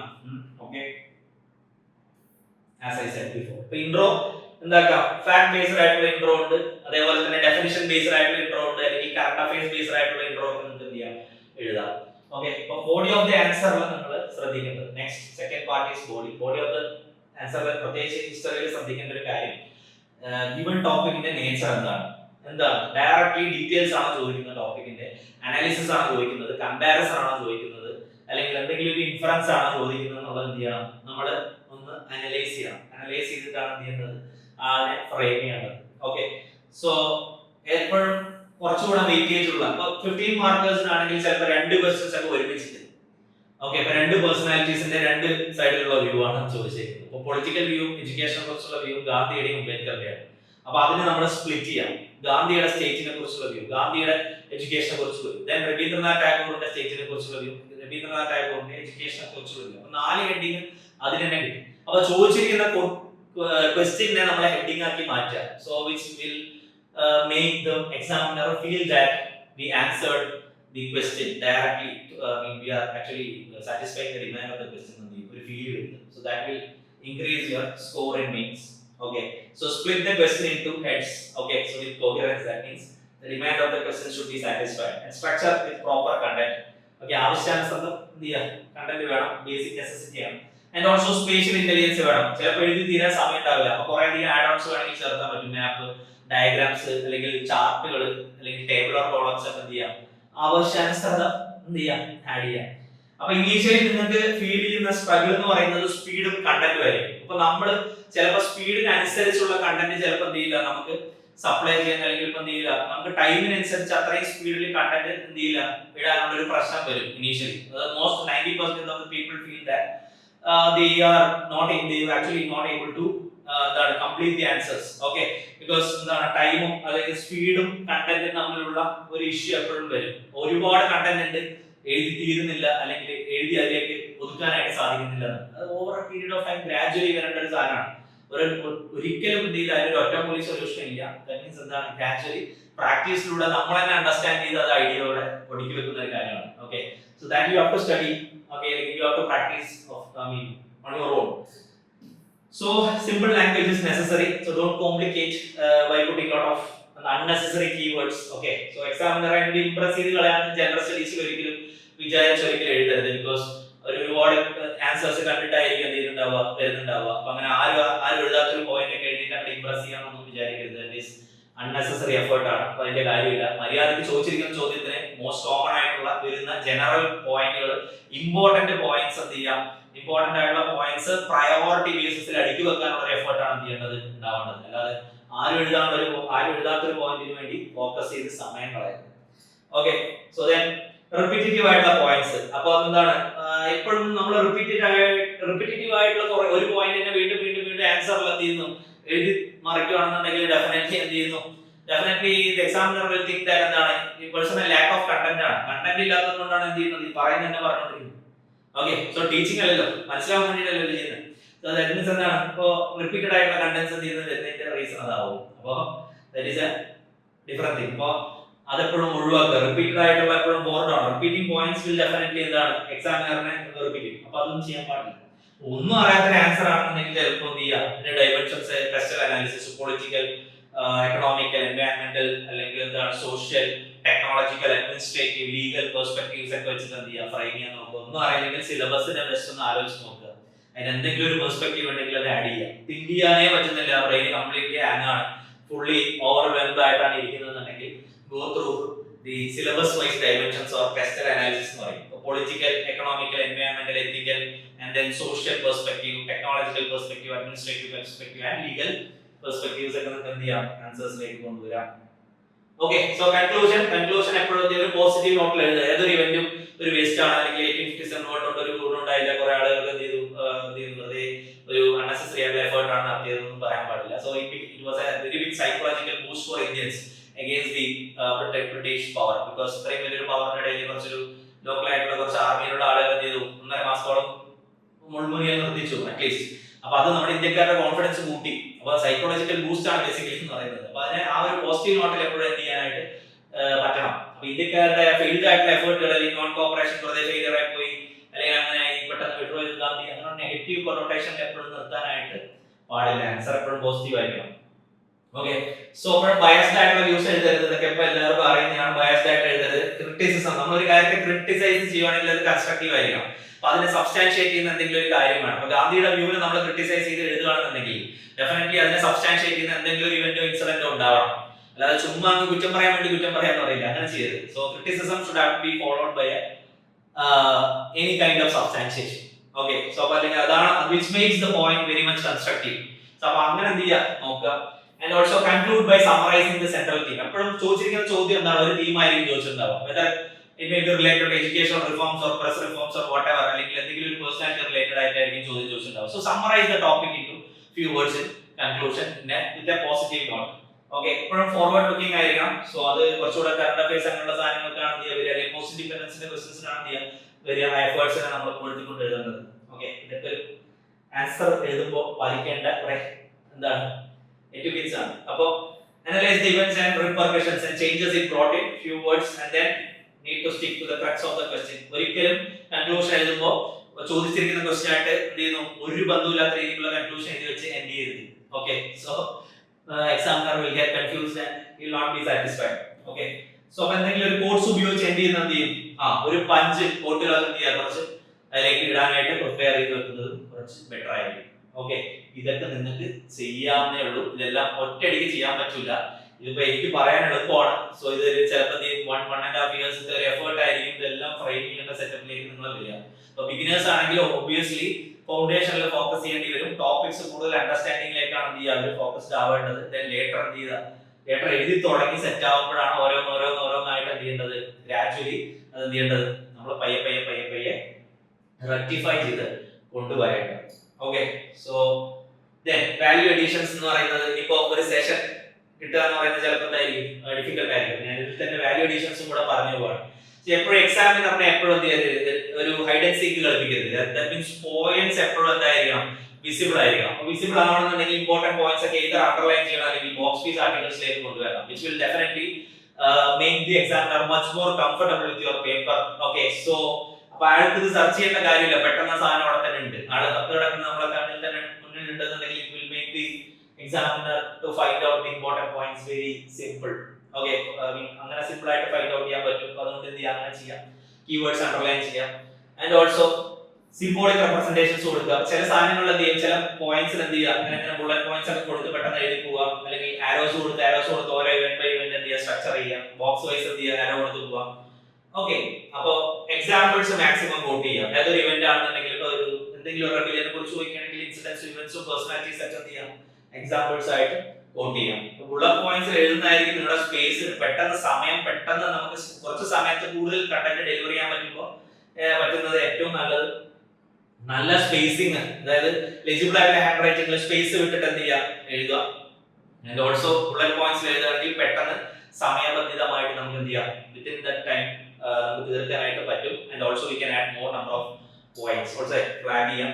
മാപ്സ് എവിടെയൊക്കെയാണോ വേണ്ടത് അവിടെയൊക്കെ നമുക്ക് എന്ത് ചെയ്യാം, ആഡ് ചെയ്യാൻ പറ്റും. Again, I'm quoting the example of 1857 vote. For restricted to northern part of India, southern India 1857 vote and repercussions ഒന്നും തന്നെ വന്നിട്ടില്ല. So you just draw a map and just represent some important places that revolt in the spirit അവിടെയൊക്കെയാണ് വന്നത് കാണിക്കാൻ വേണ്ടിയിട്ടൊക്കെ നമുക്ക് എന്ത് ചെയ്യാം, അങ്ങനെ ചോദ്യം ചോദിക്കുകയാണെങ്കിൽ എഴുതാം. ആർട്ട് ആൻഡ് കൾച്ചറിൽ കുറേ അധികം സ്തൂപകളായിട്ട് മാർക്ക് ചെയ്യാൻ വേണ്ടിയിട്ട് മാപ്പ് ഉപയോഗിക്കാം. കുറേ അധികം കാര്യങ്ങൾ ചെയ്യാം. ഓക്കെ, സോ ഡെഫിനറ്റ്ലി ഇതെല്ലാം നമുക്ക് ചെയ്യാവുന്നതാണ്. മാർക്ക് കൂടുതലായിട്ട് കിട്ടും. ചില സാധനങ്ങൾ ക്രോണോളജി അല്ലെങ്കിൽ അതിന്റെ പ്രോസസ് ഓഫ് ഇവല്യൂഷൻ ആണ് ചോദിക്കുന്നുണ്ടെങ്കിൽ നിങ്ങൾക്ക് എന്ത് ചെയ്യാം, ടൈം ലൈൻ ബേസ്ഡ് ആയിട്ട് എന്ത് ചെയ്യാം, ഒരു ഇവല്യൂഷൻ ഓഫ് കുറച്ച് സംഭവങ്ങളെ റിഫോംസ് അല്ലെങ്കിൽ press reforms, judicial reforms, administrative റിഫോംസിന്റെ ഒക്കെ എവല്യൂഷൻ ആണ് ചോദിക്കുന്നുണ്ടെങ്കിൽ ടൈം ലൈൻ ബേസ്ഡ് ആയിട്ട് ആൻസേഴ്സ് എഴുതാം.